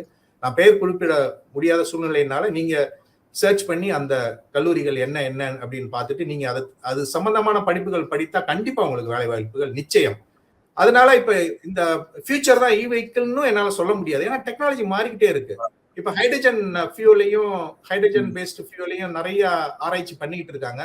அது வந்ததுன்னா நம்ம வெஹிக்கிளை மறந்துடுவோம். அதுக்கப்புறம் வேற ஏதாவது டெக்னாலஜி வந்ததுன்னா அது மாதிரி டெக்னாலஜி அப்கிரேட் ஆகிட்டே இருக்கும். மெக்கானிக்கல் இன்ஜினியரும் அது கூட அப்கிரேட் ஆகிட்டே இருக்க வேண்டியதுதான். சிறப்பு சிறப்பு. மாற்றம் ஒன்றுதான் மாறாதது. நம் மாற்றத்தை ஏற்றுக்கொண்டு அதனோடு ஓட வேண்டும் என்கிற செய்தியை பதிவு செய்திருக்கிறீர்கள். ரொம்ப இன்ட்ரெஸ்டிங்கா பேசுனீங்க. இப்போ வந்து இப்போ ஒரு பிடெக் மெக்கானிக்கல் இன்ஜினியரிங் ஸ்ட்ரீம்ஸ்ல ப்ரொடக்ஷன் இன்ஜினியரிங்ல ஆட்டோமொபைல் சேரணும்னு விரும்பினாங்கன்னா அவர்களுக்கான நுழைவுத் தேர்வுகள் என்ன, என்ட்ரன்ஸ் எக்ஸாம்ஸ் எல்லாம் என்ன, அதை பத்தி கொஞ்சம் சொன்னீங்கன்னா நல்லா இருக்கும். சார், இப்ப நம்ம தமிழ்நாடு ஸ்டேட் கவர்மெண்ட்ல வந்து அண்டர் கிராஜுவேட் ப்ரோக்ராம் பிடெக் படிக்கிறதுக்கு வந்து எந்த நுழைவுத் தேர்வும் கிடையாது. அஃபிலியேட்டட் இன்ஸ்டிடியூட் 400 செல்ஃப் ஃபைனான்சிங் காலேஜஸ்லயோ இல்ல கவர்மெண்ட் காலேஜஸ்லயோ நீங்க சேரணும் அப்படின்னா நீங்க 12வது என்ன மார்க் எடுத்திருக்கீங்க, கணிதம், இயற்பியல், அப்புறம் இதுல அந்த பிசிக்ஸ் கெமிஸ்ட்ரியில என்ன மார்க் எடுத்திருக்கீங்களோ அதை பேஸ் பண்ணி ஒரு கட் ஆஃப் போடுறாங்க. அந்த கட் ஆஃப் பேஸ் பண்ணி கவுன்சிலிங் நடக்கும். அந்த கவுன்சிலிங்ல நீங்க உங்களுக்கு உரிய கல்லூரியை வந்து நீங்க தேர்ந்தெடுக்கலாம். இப்ப என்ஐடி, ஐஐடில பாத்தீங்கன்னா ஜாயிண்ட் என்ட்ரன்ஸ் எக்ஸாமினேஷன் ஜேஇன்னு ஒரு எக்ஸாம் நடக்கும். அது வந்து ஜேஇ மெயின், ஜேஇ அட்வான்ஸ்னு 2 எக்ஸாம்ஸ் நடக்கும். அது ஜேஇ மெயின் வந்து மட்டும் எழுதுனீங்கன்னா என்ஐடிஸ்குள்ள ஏதாவது ஒரு என்ஐடிஸ்குள்ள நீங்க வந்து நுழைய முடியும். அது ஜேஇ மெயின்ல டாப் 20% வந்து ஜேஇ அட்வான்ஸ்ட் எழுத முடியும். அந்த அட்வான்ஸ்ல நீங்க நல்ல மார்க் எடுத்தீங்கன்னா நீங்க ஏதாவது ஒரு ஐஐடிக்குள்ள நுழையிறதுக்கு வாய்ப்பு இருக்கு சார். இதான் வந்து பிடெக். அதே மாதிரி டீம்டு யூனிவர்சிட்டி அவங்களுக்குரிய சில நுழைவுத் தேர்வுகளை அவங்களே நடத்திக்கிறாங்க. இப்ப அந்த டீம்டு யூனிவர்சிட்டிக்கு போனோம்னா நீங்க அந்த நுழைவுத் தேர்வு எழுதி ஆக வேண்டும். Very nice, very nice. இப்போ வந்து இப்போ பிடெக் படிக்கணும்னா எந்த விதமான கல்வி கட்டணம், கல்லூரி கட்டணம் எவ்வளவா இருக்கும்? வேற வேற இன்ஸ்டிடியூட்ஸ் இருக்கு, நீங்க அதை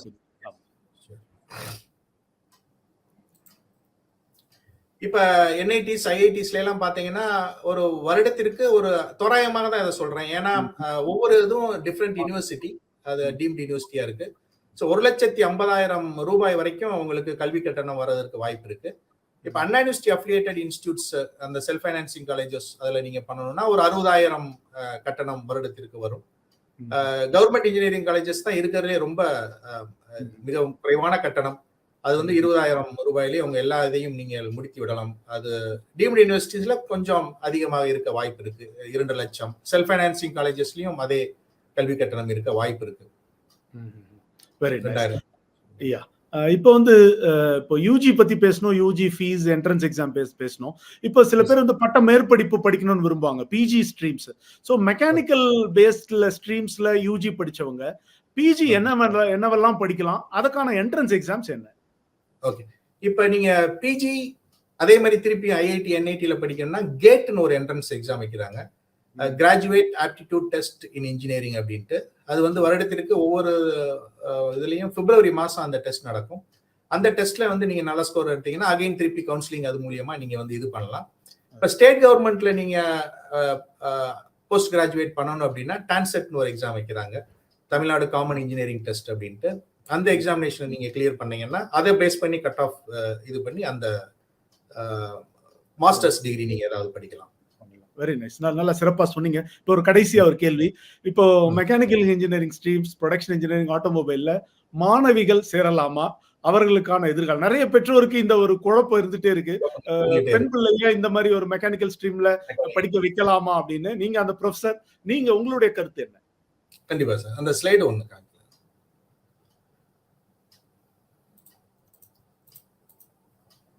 சார். இப்ப நீங்க அந்த மெக்கானிக்கல் இன்ஜினியரிங் இது பேசும்போதே இரும்படிக்கிற வேலை அப்படின்னு ஒண்ணு சொன்னீங்க. ஆக்சுவலா பார்த்தா மாணவர்களுக்கே அந்த வேலை இப்ப கிடையாது. யாருமே அந்த ஒரு மெக்கானிக்கல் இன்ஜினியரிங் ஒரு ஒயிட் கலர் ஜாப் மாதிரி தான் ஆயிடுச்சு. எல்லாமே கொஞ்சம் அப்கிரேடட் சிஸ்டம்ஸ் வந்துருச்சு. ப்ரீ ப்ராசஸ்டு மெட்டீரியல்ஸ் தான் நிறைய யூஸ் பண்றாங்க. ஃபார்ம் பண்றதோ சரி, இல்ல வெல்டிங் பண்றதோ எல்லாமே ஆட்டோமேஷன். அந்த கம்ப்யூட்டரோட தாக்கம், அதோட ஆட்டோமேஷன், இண்டஸ்ட்ரி 4.0 அதனால தாக்கத்தினால அது வந்து ரொம்ப நல்ல சேஃபான ஜாப் ஆயிடுச்சு. இப்ப இந்த மற்ற டெக்னாலஜி உள்ள வந்துச்சு இல்லைங்களா, ஆர்டிபிஷியல் இன்டெலிஜென்ஸ், விஆர், ஏஆர், அதுக்கப்புறம் இந்த ஆட்டோமேஷன், அது டிசைன், அதோட requirement, optimisation, supply chain management, logistics, இது மாதிரி பல்துறைகள்ல வந்து மெக்கானிக்கல் இன்ஜினியரிங் விரிவடைந்ததுனால இப்ப நீங்க கம்ப்யூட்டர் சயின்ஸ்ல என்ன வேலை பாக்குறீங்களோ அதே மாதிரியே மெக்கானிக்கல் இன்ஜினியரிங் ரிலேட்டடாகவும் வேலை பார்க்கறதுக்கான ஒரு வாய்ப்புகள் உங்களுக்கு பல இடங்களில் இருக்கு. இப்ப என்ஐடி, அப்புறம் அண்ணா யூனிவர்சிட்டி அஃபிலியேட்டட் இன்ஸ்டிடியூஷன்ல நீங்க பாத்தீங்கன்னா பல மாணவிகள் வந்து இந்த துறையை விருப்பமா எடுத்து படிக்கிறாங்க. அவ்வளவு ஒரு இன்ட்ரெஸ்டா அது இருக்கும். ஒரு எக்ஸாம்பிள் பாத்தீங்கன்னா, இங்க இது பண்ணியிருக்க சில அச்சீவர்ஸ், விமன் அச்சீவர்ஸ் பாத்தீங்கன்னா, லீலா பூனாவாலா, அவங்க ஒரு பத்மஸ்ரீ அவார்டி, ப்ரொஃபஷனலா அவங்க ஒரு மெக்கானிக்கல் இன்ஜினியர். இப்ப chairperson for Alfa Laval and Tetra பேக்ன்ற ஒரு இதுல இருக்காங்க. அப்புறம் கேரன் நைபர்க் அப்படின்ற ஒரு அமெரிக்கன் மெக்கானிக்கல் இன்ஜினியர் அஸ்ட்ரோனாட், அவங்க நாசால இருக்காங்க. ஆல்பா கோலன், இது மாதிரி பிரியா பால சுப்பிரமணியன், இது மாதிரி பல பெண்கள் மெக்கானிக்கல் துறையை எடுத்து அதுல சாதனை படைத்தவங்க இருக்காங்க. அதனால தைரியமாக பெண் பிள்ளைகள் மெக்கானிக்கல் இன்ஜினியரை எடுத்து படிக்கிறதுக்கு வந்து நிறைய பிரகாசமான வாய்ப்புகள் இருக்கு. ஏன்னா சில கம்பெனில அந்த ஜாபுக்கு மெக்கானிக்கல் இன்ஜினியரிங் கேர்ள்ஸ் தான் சூட்டபிளா இருக்காங்கன்ட்டு ஸ்பெசிபிக்கா கம்பெனி வந்து அவங்களை பிக் பண்றாங்க. ஏன்னா பாய்ஸ் வந்து அவங்களோட ஃப்ளோட்டிங்கா இருப்பாங்க அப்படின்ட்டு. அதே மாதிரி இன்னொரு ஒரு ரொம்ப இம்பார்ட்டன்டான இன்ஃபர்மேஷன் அங்க நான் சொல்ல விரும்புறேன். என்ஐடி, ஐஐடி மாதிரி கல்லூரிகள்ல கேர்ள்ஸ் ஒன்லி அப்படின்னு ஒரு தனி 10% கோட்டாவும் வச்சிருக்காங்க, தனியாக பெண்களுக்கான அது இடஒதுக்கீடு.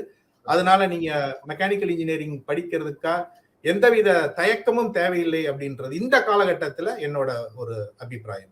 Very nice, very nice.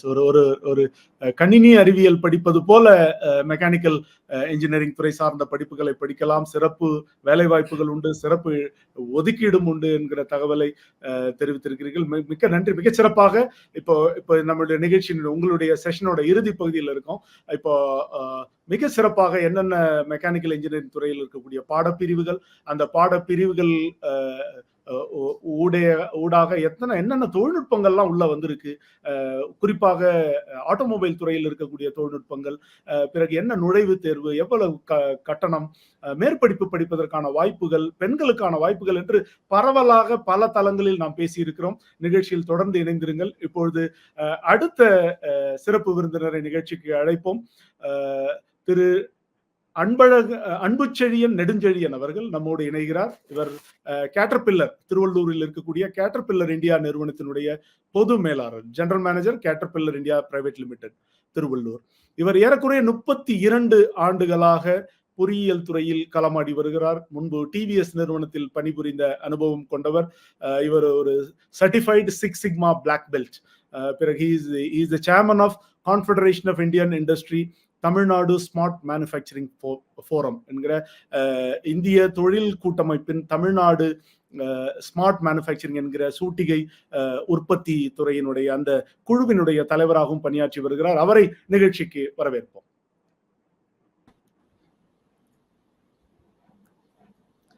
வணக்கம். வணக்கம். நிகழ்வில் இணைந்ததில் மிக்க மகிழ்ச்சி. பார்வையாளர்கள் அனைவரின் சார்பில் ஒரு முறை வாழ்த்துக்கள் உங்களுக்கு. இப்போ நிகழ்ச்சி நீங்களும் பார்த்துட்டு வரீங்க. மெக்கானிக்கல் இன்ஜினியரிங் அந்த ரிலேட்டட் ஸ்ட்ரீம்ஸ்ல இருக்க இளைஞர்கள் யுவதிகளுக்கான வாய்ப்புகள், படிப்பு, கல்வி தொடர்பான எல்லாவற்றையும் பார்த்தோம். இப்போ நீங்க வந்து தொழில் துறையில் ஏறக்குறைய 32 ஆண்டுகள் உங்களுடைய கனரக வாகன தொழில் துறையாகட்டும், ஆட்டோமொபைல் என்கிற வாகன துறையிலும் நீங்கள் அனுபவம் பெற்றவர்கள். இப்போ இந்த மெக்கானிக்கல் இன்ஜினியரிங் அல்லது அந்த ஸ்ட்ரீம் படிக்க விரும்புகிற அல்லது முடிவெடுக்க தயக்கத்தில் இருக்கக்கூடிய மாணவர்களுக்கும் பெற்றோர்களுக்கும் ஒரு தொழில்துறை நிபுணராக நீங்கள் என்ன சொல்ல விரும்புகிறீர்கள்? மெக்கானிக்கல் இன்ஜினியரிங் அப்படின்றது வந்து நம்முடைய அடிப்படை பொறியியல் துறை. ஸோ பொதுவாக பொறியியல் துறைனாவே என்ன நம்ம சொல்றோம்னா, அறிவியலுடைய பயன்பாட்டு கூடம் தான் பொறியியல் துறை. பிசிக்ஸ், கெமிஸ்ட்ரி, மேத்ஸு அதனுடைய பயன்பாடு தான் இன்ஜினியரிங். ஸோ அதில் வந்து தொடர்ந்து முன்னேற்றமும் எல்லோருக்கான முன்னேற்றமும் தரக்கூடிய ஒரு துறை வந்து மெக்கானிக்கல் இன்ஜினியரிங். இது வந்து இப்போ நம்ம பேராசிரியர் சொன்னது மாதிரி துறையில் வந்து உருமாறி இருக்கு.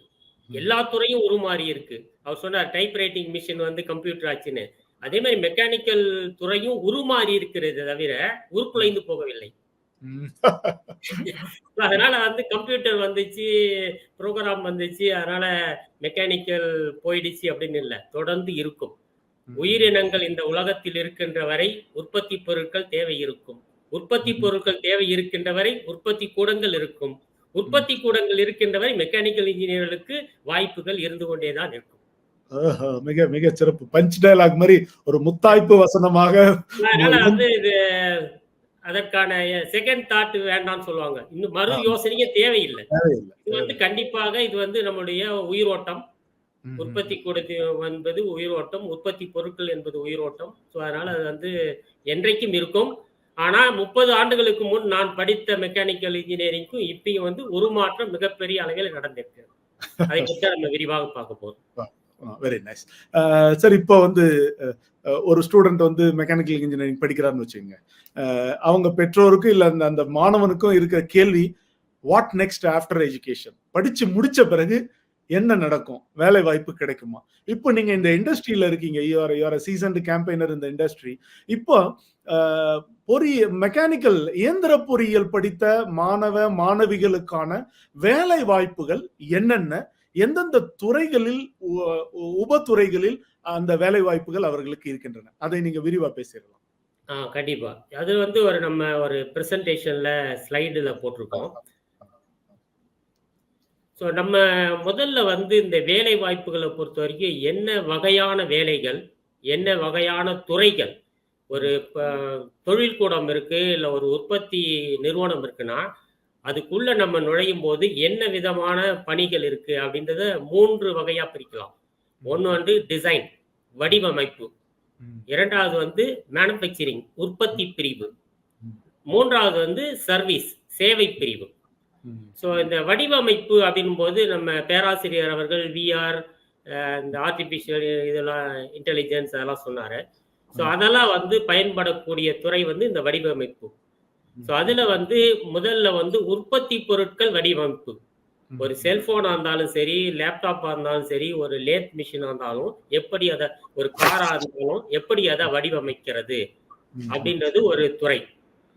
அதுக்கப்புறம் வந்து ப்ராசஸ் டிசைன், உற்பத்தி முறையை வடிவமைத்தல். ஃபார் எக்ஸாம்பிள் ஒரு பாட்டில் தயாரிக்கினா கூட முதல்ல என்ன ஆப்ரேஷன் பண்ணணும், எப்படி பொருளை எடுக்கணும், என்ன பண்ணணுன்றது உற்பத்தி முறையை வடிவமைத்தல். மூன்றாவது வந்து ஒரு ஃபேக்டரியை வடிவமைக்கிறது, பிளான்ட் டிசைன் அப்படின்னு சொல்றோம். ஃபார் எக்ஸாம்பிள் ஒரு அணு உலை நிர்மாணிக்க வேண்டும்னா அதுக்கு முதல்ல டிசைன் பண்ணுவாங்க, அதுக்கப்புறம் தான் பண்ண முடியும். ஸோ இதெல்லாம் வந்து நம்ம வந்து இந்த டிசைன் துறையில, வடிவமைப்பு துறையில ஆர்வமுள்ள மாணவர்கள் அதற்கான அந்த டிராயிங் போட தெரியணும், அதற்கான யோசனை திட்டங்கள் இருக்க தெரியணும், அதற்கான சாஃப்ட்வேர்ஸ் நிறைய இருக்கு. ஸோ அதெல்லாம் வந்து படிக்கணும். இந்த ஏஆர், விஆர், ப்ளஸ் கிரியோ அவங்க வந்து கல்லூரியில படிக்கும் போதே அவங்க வந்து இந்த 3 பிரிவுகளை எதை தேர்ந்தெடுக்கலாம்னு முடிவு பண்ணிட்டு அதுல ஃபோக்கஸ் பண்ணி படிச்சாங்கனாக்கா கண்டிப்பாக வேலை உத்தரவாதம் உண்டு. ஸோ அங்கதான் வந்து நம்மளுடைய மாணவர்களுக்கு பேராசிரியர் போன்றவர்கள் வழிநடத்த வேண்டும். எந்த துறையில நமக்கு இயற்கையா வருது, நமக்கு ஆர்வம் இருக்கு அப்படின்னு சொல்லிட்டு. இது வந்து வடிவமைப்பு. அதுக்கப்புறம் வந்து பாத்தீங்கன்னா மேனுஃபேக்சரிங் உற்பத்தி பிரிவு. அதுல வந்து உற்பத்தி, நேரடி உற்பத்தி. இதுதான் நீங்க வந்து நம்ம ஹார்ட் ஒர்க் சொல்றது நம்ம ஒரு கேட்டகரிஸ் இல்லையா, அது வந்து ஒரு சிறு பகுதி தான். அந்த ஹார்ட் ஒர்க் ஸ்மார்ட் ஒர்க்கா மாறிடுச்சு. நம்ம வந்து ஒரு வீடியோல பார்க்க போறோம். எப்படி மேனுவல் இன்டர்வென்ஷனே இல்லாம ஆட்களே இல்லாம எப்படி உற்பத்தி பண்றது நம்ம பார்க்க போறோம். அதுக்கப்புறம் வந்து சப்ளை செயின் சொல்றோம். அதாவது இந்த பொருட்கள் வருவது போவது. இப்ப இந்தியாவை பொறுத்த வரைக்கும் பாத்தீங்கன்னா சுதந்திரம் அடைந்து 10 ஆண்டுகள் 20 ஆண்டுகள் வரை இந்தியாவுக்காக மட்டுமே நம்ம உற்பத்தி பண்ணியிருந்தோம். ஆனா இன்றைக்கு 90களுக்கு பிறகு இந்தியாவின் உற்பத்தி என்பது உலக நாடுகள் முழுவதுமாக பயன்படுத்தப்படுகிறது. உலக சந்தைக்கு நாம் உற்பத்தி செய்து கொண்டிருக்கிறோம். அப்படின்னும் போது எந்த கண்டத்துல இருந்து மூலப்பொருட்கள் வாங்கணும், எந்த கண்டத்துக்கு நம்ம உற்பத்தி பொருளை அனுப்பணும், அதெல்லாம் முடிவு செய்யக்கூடியது இந்த சப்ளை செயின். அதுதான் வந்து சப்ளை செயின். அதுக்கப்புறம் வந்து ஆபரேஷன் எக்ஸலன்ஸ் சொல்றோம். நம்ம உற்பத்தி செய்யும் போது அதை எப்படி உன்னதமா செய்வது, இந்த டெஸ்டிங், இன்ஸ்பெக்ஷன், செக் பண்றது, தரமா இருக்கா இல்லையான்னு பாக்குறது, இதெல்லாம் வந்து ஒரு இது. ஸோ இதெல்லாம் வந்து இந்த ஒரு ஃபேக்டரிக்குள்ள வந்தீங்கன்னா இந்த 3 துறைகள் வந்து இருக்கு. அதுக்கப்புறம் பாத்தீங்கன்னா இந்த சர்வீஸ். ஃபார் எக்ஸாம்பிள் காரை பத்தி சார் ரொம்ப நிறைய பேசினாரு. இப்போ வந்து பாத்தீங்கன்னா கிட்டத்தட்ட ஒரு சில நிறுவனங்கள் வந்து ஒரு வருஷத்துக்கு 6 லட்சம் கார் உற்பத்தி செய்யக்கூடிய கெப்பாசிட்டி இருக்கு, உற்பத்தி பண்ணிட்டு இருக்காங்க. அந்த கார்களுக்கு சேவை செய்யக்கூடியது, சர்வீஸ், ரிப்பேர் செய்யறது, ரெகுலர் சேவை செய்யறதுக்குன்னு நிறைய நிறுவனங்கள் இருக்கு. ஃபார் எக்ஸாம்பிள் பாத்தீங்கன்னா சென்னையில வந்து ஒரு சில நிறுவனங்கள்லாம் ஒரு வருஷத்துக்கு 1 லட்சம் கார் வந்து சேவை பணி செய்கிறாங்க. அங்கேயும் மெக்கானிக் இன்ஜினியர் தான் தேவைப்படுது அந்த சர்வீஸ் இதுக்கு. அதுக்கப்புறம் வந்து லாஜிஸ்டிக்ஸ். ஸோ நான் ஏற்கனவே சொன்ன அந்த சப்ளை செயின் பிரகாரம் உலக நாடுகளுக்கு பகிர்ந்தளிப்பதற்கு, உற்பத்தி பொருளை பகிர்ந்தளிப்பதற்கு என்னென்ன மாதிரி வழிமுறை பண்றதுன்னு. 3வது வந்து ஃபெசிலிட்டி இன்ஜினியரிங் சொல்றோம். ஃபெசிலிட்டி இன்ஜினியரிங் ஒரு ஃபேக்டரி இருக்குன்னா அதை எப்படி மெயின்டைன் பண்றது.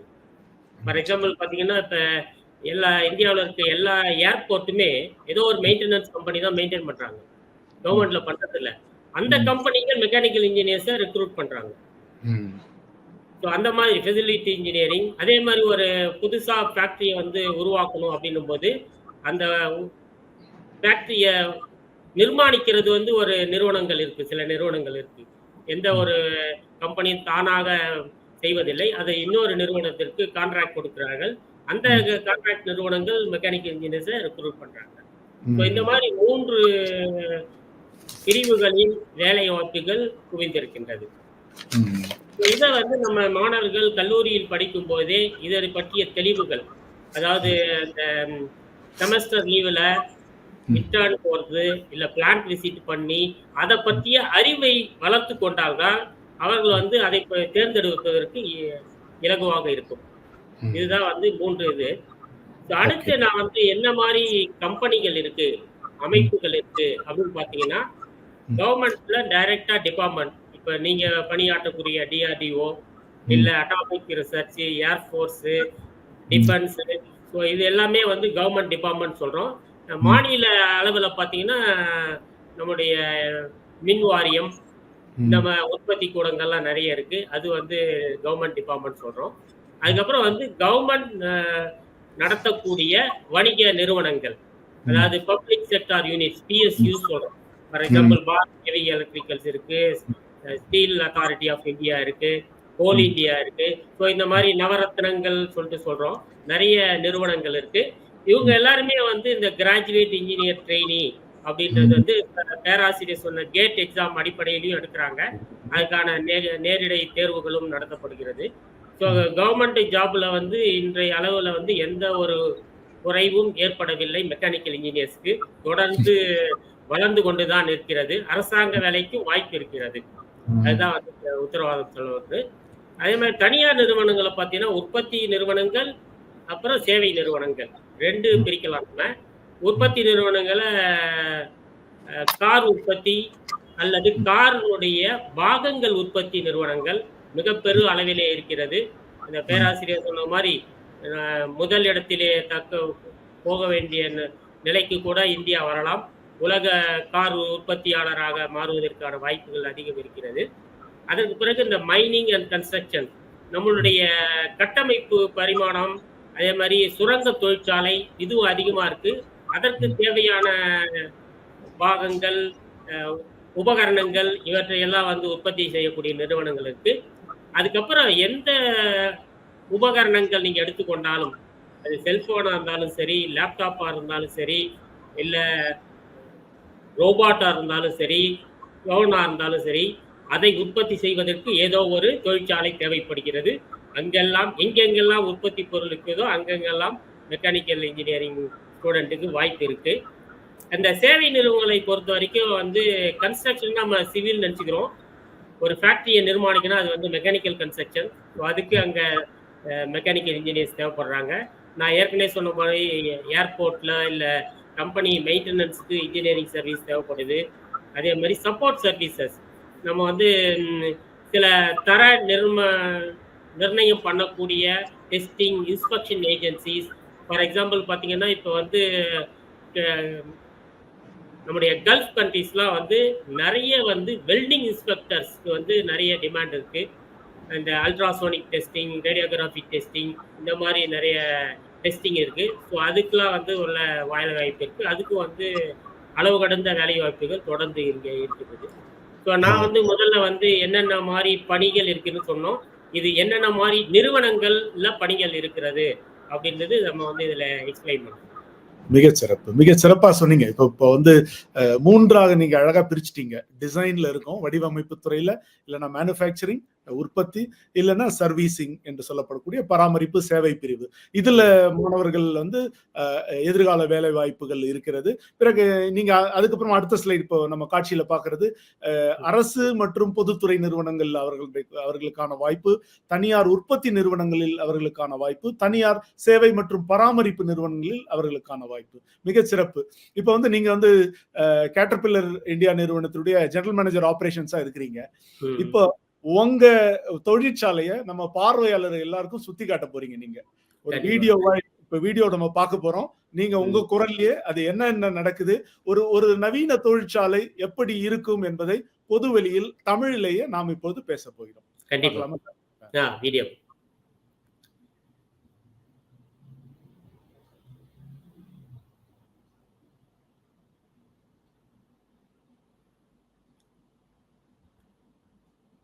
ஸோ இந்த ஒரு தொழிற்சாலைன்றது இந்த அளவுக்கு பெரிய அளவில் இருக்கும்.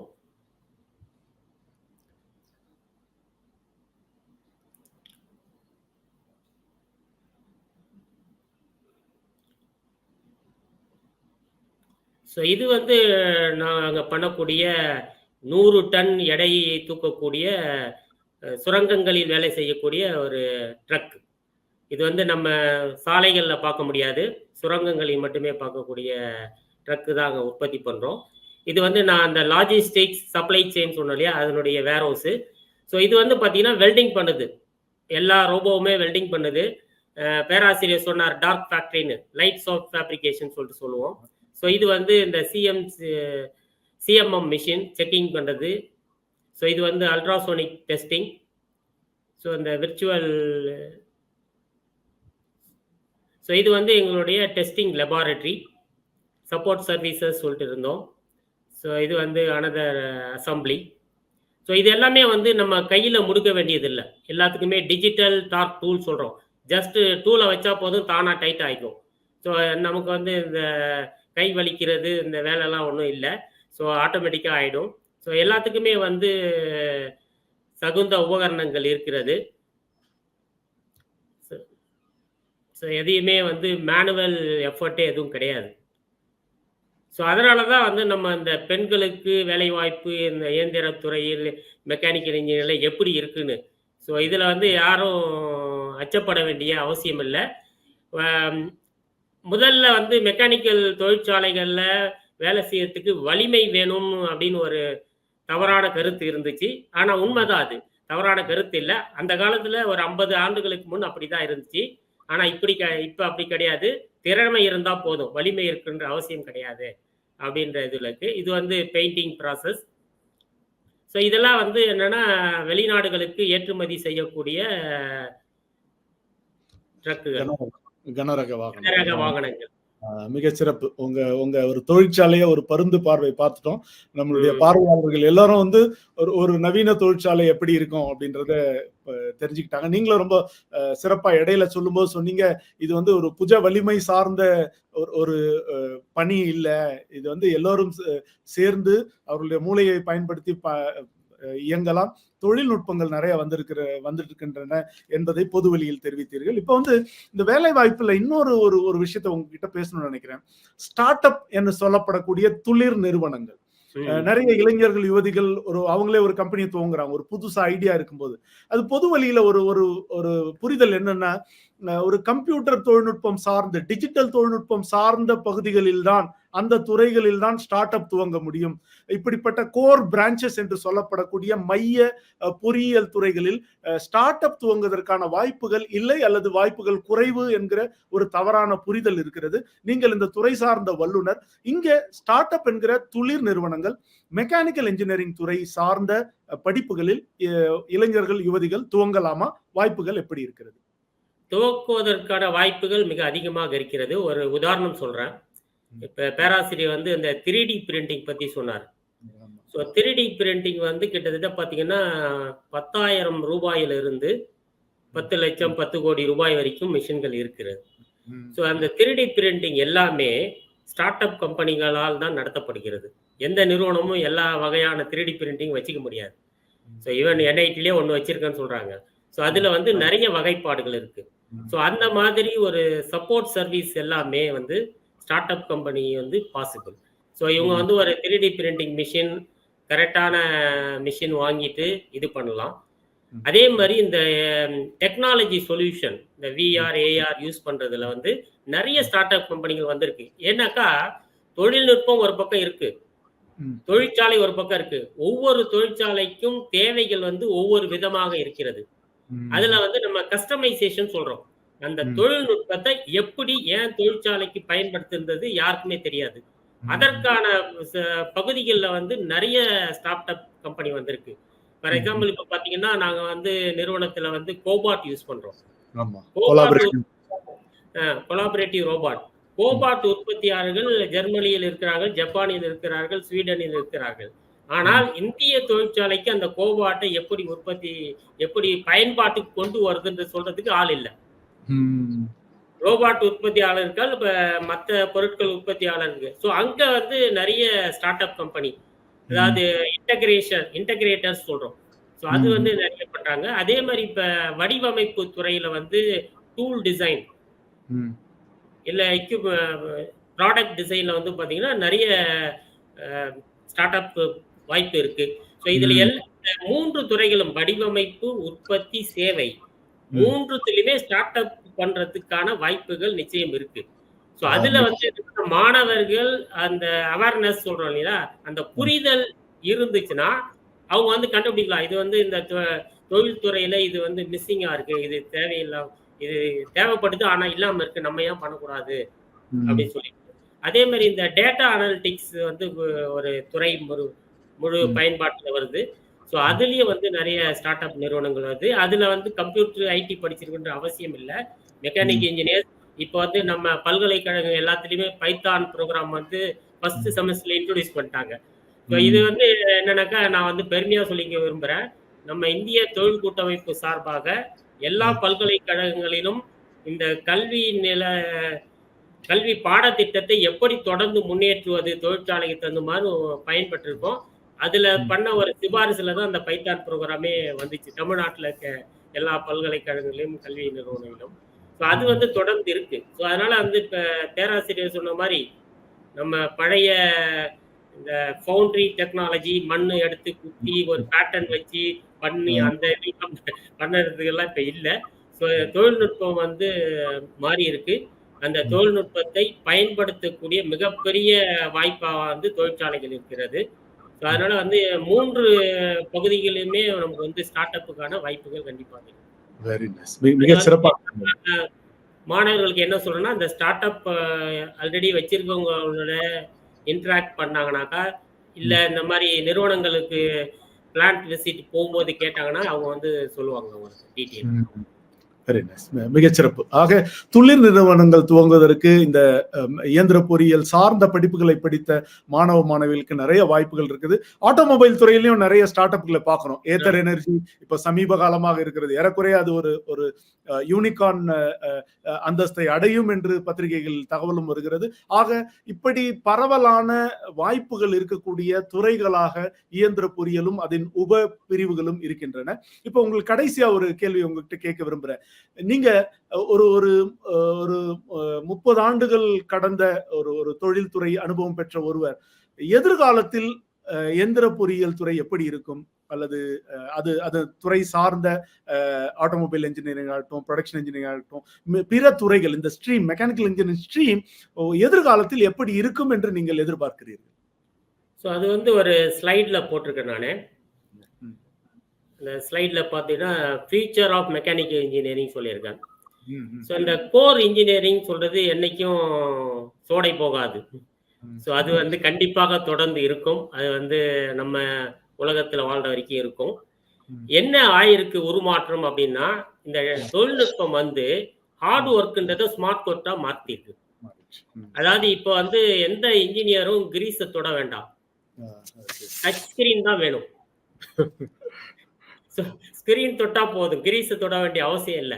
அந்த மாதிரியான ஒரு இப்ப நம்ம வீடியோல பார்த்தோம் எவ்வளவு தொழில்நுட்பம் வந்திருக்குன்னு சொல்லிட்டு. ஸோ எல்லாமே ரோபாட், கோபாட், அதே மாதிரி எல்லாம் டெக்னாலஜி வந்திருக்கு. ஸோ அதனால வந்து ஸ்மார்ட்டா மாறி இருக்கு.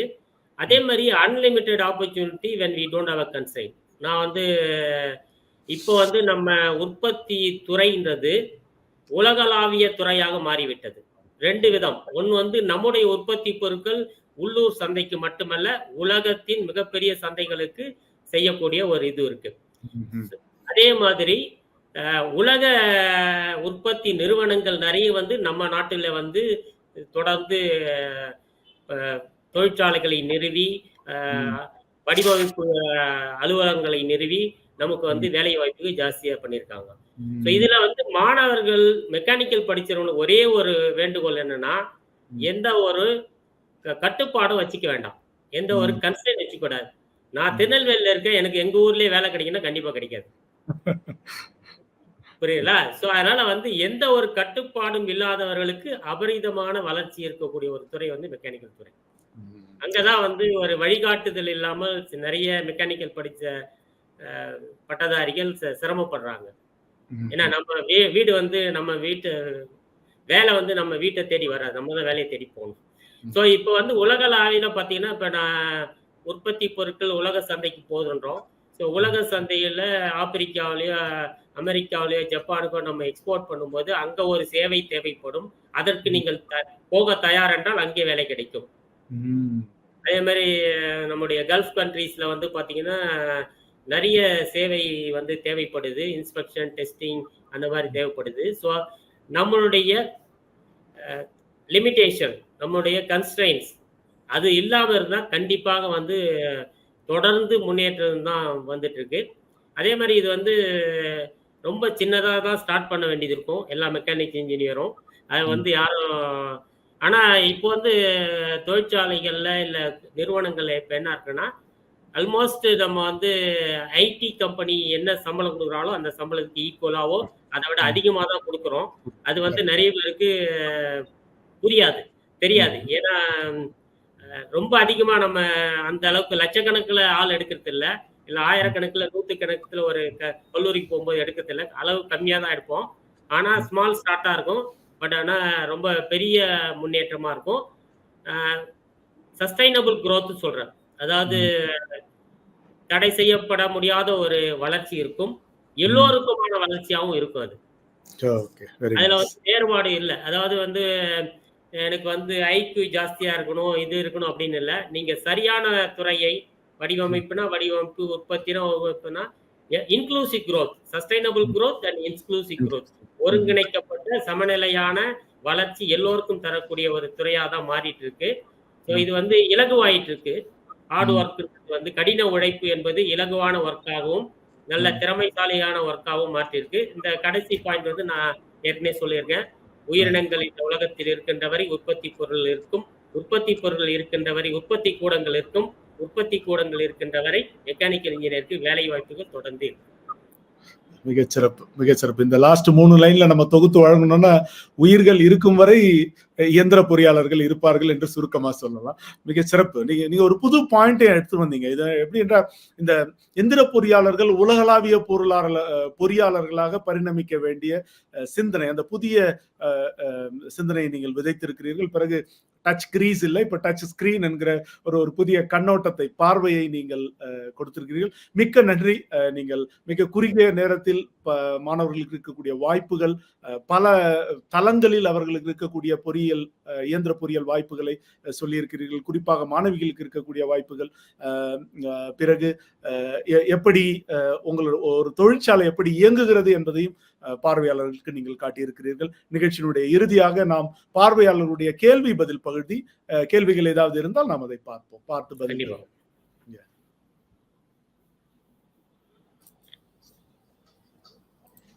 எனது மகன் JEE எக்ஸாம் 72% எடுத்துள்ளார். அவனுக்கு NIT இடம் கிடைக்குமா சார்? சார், NIT 31 NITல வந்து NIT திருச்சி நம்பர் 1 NIT. கடந்த அது NIRF ரேங்கிங் ஒன்று பண்ணிட்டு இருக்காங்க, national institute ranking frame work. 31 NITல கடந்த 5 வருடங்களாக முதலிடத்தில் இருக்கிறோம். அதே மாதிரி இன்னும் சில NITகள்லாம் நல்லா பெர்ஃபார்ம் பண்ணிட்டு இருக்காங்க. NIT திருச்சியில ஏதாவது ஒரு சீட் வேணும்னா 96க்கு மேல பெர்சன்டைல் இருந்தாதான் கிடைக்கும். மற்ற இப்ப ரீசெண்டா ஸ்டார்ட் பண்ண NITஸ்ல 72 மார்க்குக்கு கிடைக்க வாய்ப்பு இருக்கு. அவங்க என்ன கேட்டகரின்னு சொல்லாதனால என்னால் அதை சரியா சொல்ல முடியவில்லை. அவங்க இப்ப எக்ஸாம் எழுதியிருந்தாங்கன்னா என்னை ஆஃப்லைன்ல கூட கான்டாக்ட் பண்ணிட்டு CRL காமன் ரேங்க் லிஸ்ட் என்ன மார்க் என்ன கேட்டகரின்னு சொன்னாங்கன்னா அவங்களுக்கு எந்த NITல கிடைக்கும், எந்த மாதிரி பிரான்ச் கிடைக்கும்னு என்னால் சொல்ல முடியும். அடுத்த கேள்வி. I am interested in automobile manufacturing and designing. Which course is more suitable, mechanical engineering or automobile engineering course? Sangeetha Thangaraju கேட்டிருக்காங்க. ஐ திங்க் ப்ரொஃபசர் நீங்க பதில் சொல்லலாம். ரொம்ப அருமையான கேள்வி. இப்ப நீங்க மெக்கானிக்கல் இன்ஜினியரிங் சார் அன்பு நெடுஞ்செழியன் சார் அருமையா சொன்னாரு. மெக்கானிக்கல் இன்ஜினியரிங் தவிர்த்து நிறைய படிக்கிறது வந்து இப்ப காலகட்டத்துல வேலை வாய்ப்பை வந்து ரொம்ப அதிகப்படுத்தும் அப்படின்ட்டு. நம்ம கோர் பிரான்ச் அப்படின்னு சொல்லுவோம் இல்லைங்களா, அந்த கான்செப்டே இப்ப கொஞ்சம் இல்லாம தான் இருக்கு. இப்ப எங்க இன்ஸ்டிடியூட்ல மெக்கானிக்கல் இன்ஜினியரிங்ல பாத்தீங்கன்னா you can become a BTech in mechanical engineering, minor in computer science. Minor அப்படின்னு ஒரு சப்ஜெக்ட் ஒரு 15 கிரெடிட் நீங்க கம்ப்யூட்டர் சயின்ஸ் டிபார்ட்மெண்ட்ல போய் எடுத்து படிக்கலாம். அதே மாதிரி கோரா படிக்கிற thermal, fluid mechanics, strength of materials அதை மட்டும் வச்சுக்கிட்டு மீது எல்லாத்தையும் நாங்க எலெக்டிவா கொண்டு போயிட்டோம். அது ப்ரோக்ராம் எலெக்டிவ், ஓப்பன் எலெக்டிவ், வேற டிபார்ட்மெண்ட்ல போய் நீங்க எலெக்டிவ் எடுக்கலாம். அதே மாதிரி மைனர் ஒரு டைப் ஆஃப் எலெக்டிவ். இது மாதிரி ரொம்ப விரிவா அவங்க வந்து நாலேஜை கெயின் பண்ண முடியும். ஸோ நீங்க மெக்கானிக்கல் இன்ஜினியரிங் எடுத்தாலுமே அந்த இன்ஸ்டிடியூட்ல இந்த சார் பைத்தான் இன்ட்ரோடியூஸ் பண்ண மாதிரி எல்லாருமே பிளெக்சிபிள் கரிக்குலம்னு ஒரு சிஸ்டத்துக்கு நாங்க மூவ் ஆயிட்டோம்.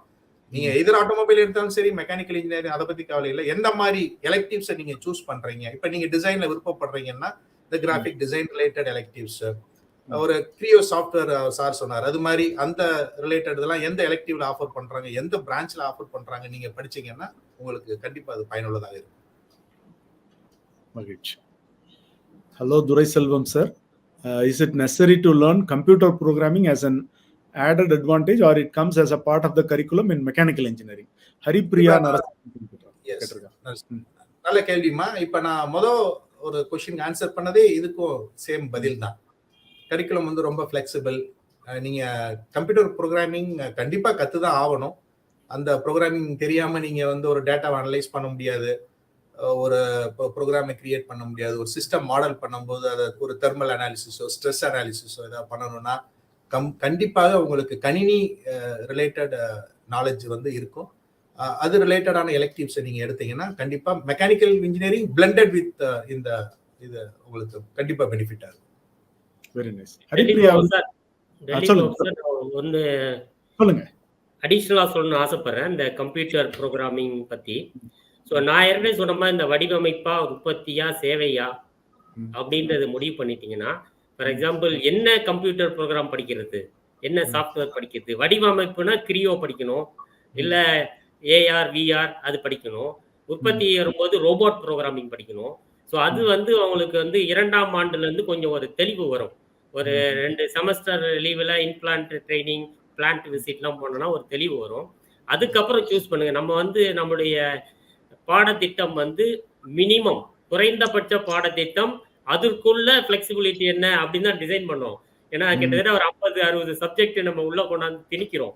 அதுக்குள்ள சூஸ் பண்ணி அதுல எது நமக்கு சூஸ் ஆகுது அப்படின்னு பார்க்கறது தான் அது. இதுல வந்து அதனால தான் வந்து பைத்தான் வந்து நம்ம அடிப்படையினால எல்லாத்துக்கும் குடுத்துடுறோம். பட் அதுக்கு மேல என்ன ப்ரோகிராம் பண்றது அப்படின்றது வந்து எந்த துறையில அவங்க முன்னேற வேண்டும் என்று ஆசைப்படுகிறார்களோ அதுக்கு தகுந்த மாதிரி ஆலோசனை பண்ணி பண்றது நல்லதுன்றது என்னுடைய கருத்து. Very nice. இப்பெல்லாம் கல்வியா செல்வமா வீரமா மாதிரி நீங்க வடிவமைப்பா உற்பத்தியா சேவையா கொண்டு வந்துட்டீங்க. ரொம்ப அற்புதமான கான்செப்ட் அது. அதுல தெளிவா இருந்து பிறகு அது துறை சார்ந்த அந்த அவங்களுடைய திறன்களை மேம்படுத்திக் கொள்ளலாம். நன்றி. அடுத்த கேள்வி sir, please tell about petroleum and chemical engineering கேட்டிருக்காங்க இந்துமதி பிரகாஷ். பெட்ரோலியம் கெமிக்கல் இன்ஜினியரிங்க்கு இப்ப வேலை வாய்ப்புகளும் நிறைய இருக்கு. நான் திலீப் பாபா ரிக்வெஸ்ட் பண்றேன், இதுக்கு தனியா ஒரு எக்ஸ்பர்ட்டை கூப்பிட்டு இதே மாதிரி ஒரு ஆர்கனைஸ் பண்ண ஸ்கோப்ல இருந்து கொஞ்சம் அவுட் ஆஃப் இதா இருக்கு. நிறைய பெட்ரோலியம் இன்ஸ்டிடியூட்ஸ் இருக்கு குஜராத், நம்ம தமிழ்நாட்டிலையும். அதோட வேலை வாய்ப்புகள் அது ரொம்ப ஜாஸ்தியா இருக்கு. ஸோ அது ரிலேட்டடான படிப்புகள் நீங்க கெமிக்கல் இன்ஜினியரிங், பெட்ரோலியம் இன்ஜினியரிங் படிச்சாலும் ஈக்குவல் ஆப்பர்ச்சுனிட்டிஸ் உங்களுக்கு இருக்கதான் செய்யுது. அடுத்து Anbu sir, how do you keep updating yourself with the latest advancement in the field? Give us some tips, sir, so that we can start to bring it in practice from our student days. உங்களுக்கு ரொம்ப Impress ஆயிருக்காரு. அருண் கோபால் கேட்டிருக்காரு. நல்ல அருமையான கேள்வி. ஏன்னா இந்த மாதிரி கேள்வி மாணவர்கள் கேட்கறது இல்லைன்னு தான் என்னுடைய வருத்தம். ஏன்னா நிறைய கல்லூரி பல்கலைக்கழகங்களுக்கு போகும்போது கேள்வி கேளுங்கன்னா எல்லாம் யோசிப்பாங்க. ஸோ இது வந்து இப்போ வந்து இந்த தகவல் தொழில்நுட்ப காலத்துல அதுவும் சோசியல் மீடியா அதிகமா இருக்கும்போது நீங்க ஒன்றும் பெருசா போய் எங்கேயும் பிசிக்கலா போய் உட்காந்து பண்ணணும் அவசியம் இல்லை. நீங்க வந்து இப்ப நெட்வொர்க்கிங் தான். ஒன்று வந்து கல்லூரியில நீங்க சேரும்போது எல்லா கல்லூரிகளும் பல்கலைக்கழகங்களிலும் society of automobile engineers, society of mechanical engineers, society of so many engineering affiliated forums இருக்கு. அதில் வந்து ஆக்டிவாக இருங்க. அதே மாதிரி சோஷியல் மீடியாவில் ப்ரொஃபஷ்னல் சோஷியல் மீடியா லிங்க்டின் மாதிரி நிறைய இருக்குது. அண்ட் யூடியூப்லேயும் நிறைய updates, smart institution of manufacturing engineering அந்த மாதிரி இருக்குது. ஸோ நீங்கள் வந்து வலைதளங்களில் தேடும்போது உங்களுடைய அறிவு வளர்ச்சிக்கான விஷயங்களாக தேடினீங்கன்னா எல்லாம் கண்டிப்பாக உங்களுடைய டெஸ்க்டாப்லேயே இருக்குது, உங்கள் லேப்டாப்லேயோ கம்ப்யூட்டர்லேயோ தானாக வந்து விழும். ஸோ அதனால் வந்து கவலைப்பட வேண்டியதில்லை. அதுதான் வந்து நான் பண்ணிட்டு இருக்கேன். என்ன நான் அப்டேட் பண்ணுறேன்னா மெயினாக வந்து சோஷியல் மீடியா, லிங்க்டின்ல, யூடியூப்பில் பார்க்கும்போது தான் இது டெக்னாலஜி இருக்குன்னா அதுக்கப்புறம் நான் எங்கள் நிறுவனத்தில் கேட்பேன் நம்ம இதில் எங்கே இருக்குது அப்படின்னு சொல்லிட்டு. ஸோ அது வந்து இப்போ அந்த விசிபிலிட்டி அப்படின்றது ரொம்ப ஓப்பனாக இருக்குது. எந்த காசு கொடுத்து எங்கேயும் ட்ரைனிங் போக வேண்டிய அவசியம் இல்லை. அது வந்து அதை வந்து நீங்கள் விழிப்புணர்வோடு வலைதளங்களில் இந்த குறிப்பிட்ட பாடத்திட்டங்கள் அல்லது துறையை சார்ந்து நீங்கள் பண்ணும்போது கண்டிப்பாக வரும். அதே மாதிரி கல்லூரிகளில் படிக்கும் பொழுது நம்ம இந்திய தொழில் கூட்டமைப்பு மாதிரியான நிறுவனங்கள் செமினார்கள், கான்ஃபரன்ஸ்கள் நடத்துகிறார்கள். ஈவன் டெல்லி பாபு சாரே வந்து ஓரியன்டேஷன்லாம் பண்ணுறாங்க, அந்த ஸ்டூடெண்ட் ஓரியன்டேஷன் சொல்லிட்டு. ஸோ அந்த இதெல்லாம் நீங்கள் வந்து பங்கு பற்றீங்கன்னா அதெல்லாம் வந்து உங்களுக்கு வந்து மிகப்பெரிய வாய்ப்பு கொடுக்கும். உங்களுக்கு வந்து ஒரு வழிகாட்டும், என்ன எதுல போய் நம்ம வந்து ஆழமா படிக்கிறது பார்க்கறதுன்னு சொல்லிட்டு. ஸோ அது வந்து அந்த விழிப்புணர்வோட இருங்க, அவ்வளோதான். அது இருந்தா போதும், வேற ஒன்றும் தேவையில்லை. மிக சிறப்பு. தேடி தேடி படிங்கன்னு சொல்லியிருக்கீங்க. தேடல் சுகமானது, தேடல் உள்ளவரை வாழ்வில் ருசி இருக்கும் என்றார் ஒரு கவிஞர். மிக சிறப்பு. நம்ம கேள்விகள் கூட ரொம்ப சிறப்பா தான் வருது. இப்ப நம்ம வந்து நீங்க பதில்களை சிறப்பா தரீங்கன்றது ஒரு விஷயம். ஆனா நம்ம வாசகர்கள், பார்வையாளர்கள் மிக அற்புதமான கேள்விகளை தொடர்ந்து நம் முன்னாடி வைத்து இது போன்ற நிகழ்ச்சிகளை மேலும் ஆழப்படுத்துகிறார்கள், செழுமைப்படுத்துகிறார்கள். உதாரணமா ஹரிப்பிரியா நரசிம்மன் அவர்கள் தொடர்ந்து நம்முடைய பல நிகழ்ச்சிகளில் அவர் மிகச் சிறப்பான கேள்விகளை கேட்டு வருவதை நான் ஒரு தொகுப்பாளராக நிகழ்ச்சி மாடரேட்டராக நான் அதை கவனித்து வருகிறேன். எங்களுடைய பார்வையாளர்களுக்கு நன்றி. நாம் நிகழ்ச்சியினுடைய இறுதி பகுதி நன்றி தெரிவிக்கும் கட்டத்தில் இருக்கிறோம். நிகழ்ச்சியில் பங்கேற்ற 2 ஆளுமைகளுக்கும் மிக்க நன்றி. உங்களுடைய நேரம், இந்த நிகழ்ச்சியில் கலந்து கொண்ட உங்க நேரம் மட்டுமல்ல, இதற்கான தயாரிப்புக்கான நேரம். நாம் பேசியிருக்கிறோம் முன்பாகவே, எப்படி இந்த நிகழ்ச்சியை நாம் தொகுக்கலாம், எந்த விதமான உள்ளீடுகளை இந்த நிகழ்ச்சிக்குள்ளாக கொண்டு வரலாம், ஒரு 60 நிமிடங்களுக்குள் ஒரு செறிவான நிகழ்ச்சியை எப்படி நம்மால் வழங்க முடியும் என்று நாம் மூவரும் பேசி அப்படி தொகுத்து வழங்கி கொண்டிருக்கிற நிகழ்ச்சி. உங்களுடைய நேரத்திற்கும், நீங்கள் பல ஆண்டுகள் உழைத்த உழைப்பு, உங்களுடைய அனுபவம் எல்லாம் ஒரு சாராக்கி ஒரு அறுசுவை பானமாக நீங்கள் தந்திருக்கிறீர்கள். அதற்கு நன்றி ப்ரொஃபசர் துரைசெல்வம் அவர்களுக்கும், அவரை இந்த நிகழ்ச்சிக்கு அனுப்பி வைத்திருக்கிற NIT திருச்சி நிறுவனத்துக்கு நன்றி. திரு அன்புச்செழியன் நெடுஞ்செழியன் அவர்களுக்கும், அவர் சார்ந்த கேட்டர்பில்லர் இந்தியா நிறுவனத்தினருக்கும் எமது நன்றிகளை தெரிவித்துக் கொள்கிறோம். இப்போ உங்களுக்கும் நன்றி. உங்களுடைய கடைசி கருத்தை தெரிவிக்க வேண்டிய நேரம். நீங்கள் உங்களுடைய கருத்துக்களை பகிர்ந்து கொள்ளலாம். முதல்ல இந்து தமிழ் திசை நாளிதழோட இந்த தளத்துக்கு நான் ஒரு பெரிய நன்றியை சொல்லிக்கிறேன். இந்த மாதிரி ஒரு பிளாட்ஃபார்ம் கிரியேட் பண்ணி ஒரு சோஷியல் அவேர்னஸ் கிரியேட் பண்றாங்க. 12வது முடிச்சோடனே என்ன கோர்ஸ் பண்ணலாம், மெக்கானிக்கல் இன்ஜினியருக்கு எப்படி டிமாண்ட் இருக்கும், அப்படிலாம் பல சந்தேகங்களுக்கு இந்த ஒரு ப்ரோக்ராம் வந்து இது ஒரு எபிசோடா நடந்துகிட்டு இருக்கு. வேற வேற துறைகள்ல என்னென்ன மாதிரி ஆப்பர்ச்சுனிட்டிஸ் இருக்கு அப்படின்னு அதை இது பண்ணிட்டு இருக்காங்க. அவங்களுக்கு வந்து ஒரு மிக்க நன்றி. எனக்கு ஒரு வாய்ப்பளித்தமைக்கு ஒரு நன்றி. அப்புறம் தொகுப்பாளர் டாக்டர் டெல்லி பாபு சளைக்காம எல்லா ப்ரோக்ராமையும் மிகவும் சுவையாக, நகைச்சுவை உணர்வோடு, பார்வையாளருக்கு புரிகிற மாதிரி எளிய தமிழ் நடையில சொல்லி அதை நடத்திக்கிட்டு இருக்காரு. அவருக்கு என்னோட வாழ்த்துக்கள், நன்றிகள். என்னை இந்த ப்ரோக்ராமுக்கு அழைத்து இந்த ஒரு சாத்தியப்படுத்தியதற்கு மிக்க நன்றி. அடுத்து NIT இயக்குனர் அவங்களுக்கும் என்னோட நன்றியை தெரிவிச்சுக்கிறேன், இதுல பார்ட்டிசிபேட் பண்றதுக்கு, அலோவ் பண்ணதுக்கு. அப்புறம் அன்பு நெடுஞ்செழியன் சார், என்னோட கோ ஸ்பீக்கர், அவரும் அருமையான கருத்துக்களை சொன்னாரு. கேட்டர்பில்லர் வந்து ஒரு மல்டிநேஷனல் கம்பெனி, அதுல இருந்து வந்து இந்த மாணவர்களுக்காக அவர் பேசியதுக்கு மிக்க நன்றி. அந்த ப்ரோக்ராம்ல பார்ட்டிசிபேட் பண்ண மாணவ மாணவிகள் செல்வங்கள் அனைவருக்கும் மிக்க நன்றி. இந்த ப்ரோக்ராம் ஒரு லைவா மாத்தினதுக்கு அவங்க எல்லாத்துக்கும் வாழ்த்துக்களையும் தெரிவிச்சுக் கொள்றேன். அவர் நல்ல ஒரு பிரான்ச் எடுத்து, முக்கியமா மெக்கானிக்கல் இன்ஜினியரிங் பிரான்ச் எடுத்து சஸ்டைனபிள் growth, சார் சொன்ன மாதிரி ஸ்லோவா இருந்தாலும் சஸ்டைனபிள் growth அடையிறதுக்கு என்னுடைய வாழ்த்துக்கள். மகிழ்ச்சி சார். சார் முதல்ல இந்து தமிழ் திசை நிறுவனத்திற்கு என்னுடைய நன்றி. ஏன்னா இதற்குத்தான் நாங்கள் ஆசைப்பட்டோம். அதாவது பள்ளியிலிருந்து மாணவர்களை தயார் செய்து அவர்கள் நல்ல மாணவர்களாக, நல்ல மெக்கானிக் இன்ஜினியராக உருவாக்க வேண்டும் அப்படின்றதுதான் நாங்கள் வந்து தொழில்துறையிலேருந்து போராடிட்டு இருக்கோம். ஏன்னா சரியான மெக்கானிக் இன்ஜினியர் எங்களுக்கு கிடைக்க மாட்டாங்கன்றதான் ஒரு மிகப்பெரிய வருத்தம். அதற்கான ஆயத்த பணியை வந்து இந்து தமிழ் திசை செய்திருக்காங்க. அதுக்கு மிக்க நன்றி. அதே மாதிரி அந்த இன்க்ளூசிவ் growthன்ற மாதிரி தமிழ்நாட்டினுடைய மூலை முடுக்குகளில் உள்ள எல்லா மாணவர்களுக்கும் ஒரு வாய்ப்பை ஏற்படுத்தியிருக்காங்க. பொதுவாக நார்மலாக மாநகரத்தில் மட்டும்தான் இந்த மாதிரி நிகழ்வுகள் நடக்கும். இந்த விர்ச்சுவல் பிளாட்ஃபார்ம் வந்து தமிழகத்தினுடைய எல்லா திக்குகளிலிருந்தும் மாணவர்களை ஒரு அறிவு வளர்க்கறதுக்கான வாய்ப்பை கொடுத்துருக்காங்க. அதுக்கு வந்து மிக்க நன்றி. மாணவர்களும் வந்து மிக அருமையான கேள்விகள் குறிப்பாக கேட்டிருக்காங்க. அது வந்து ரொம்ப சந்தோஷமா இருக்கு.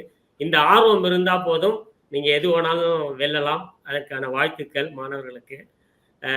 வழக்கம் போல நண்பர் டெல்லி பாபு அவர்கள் ஏற்கனவே 2 நிகழ்ச்சிகளை நான் அவரோட பங்கு பெற்றிருக்கேன்.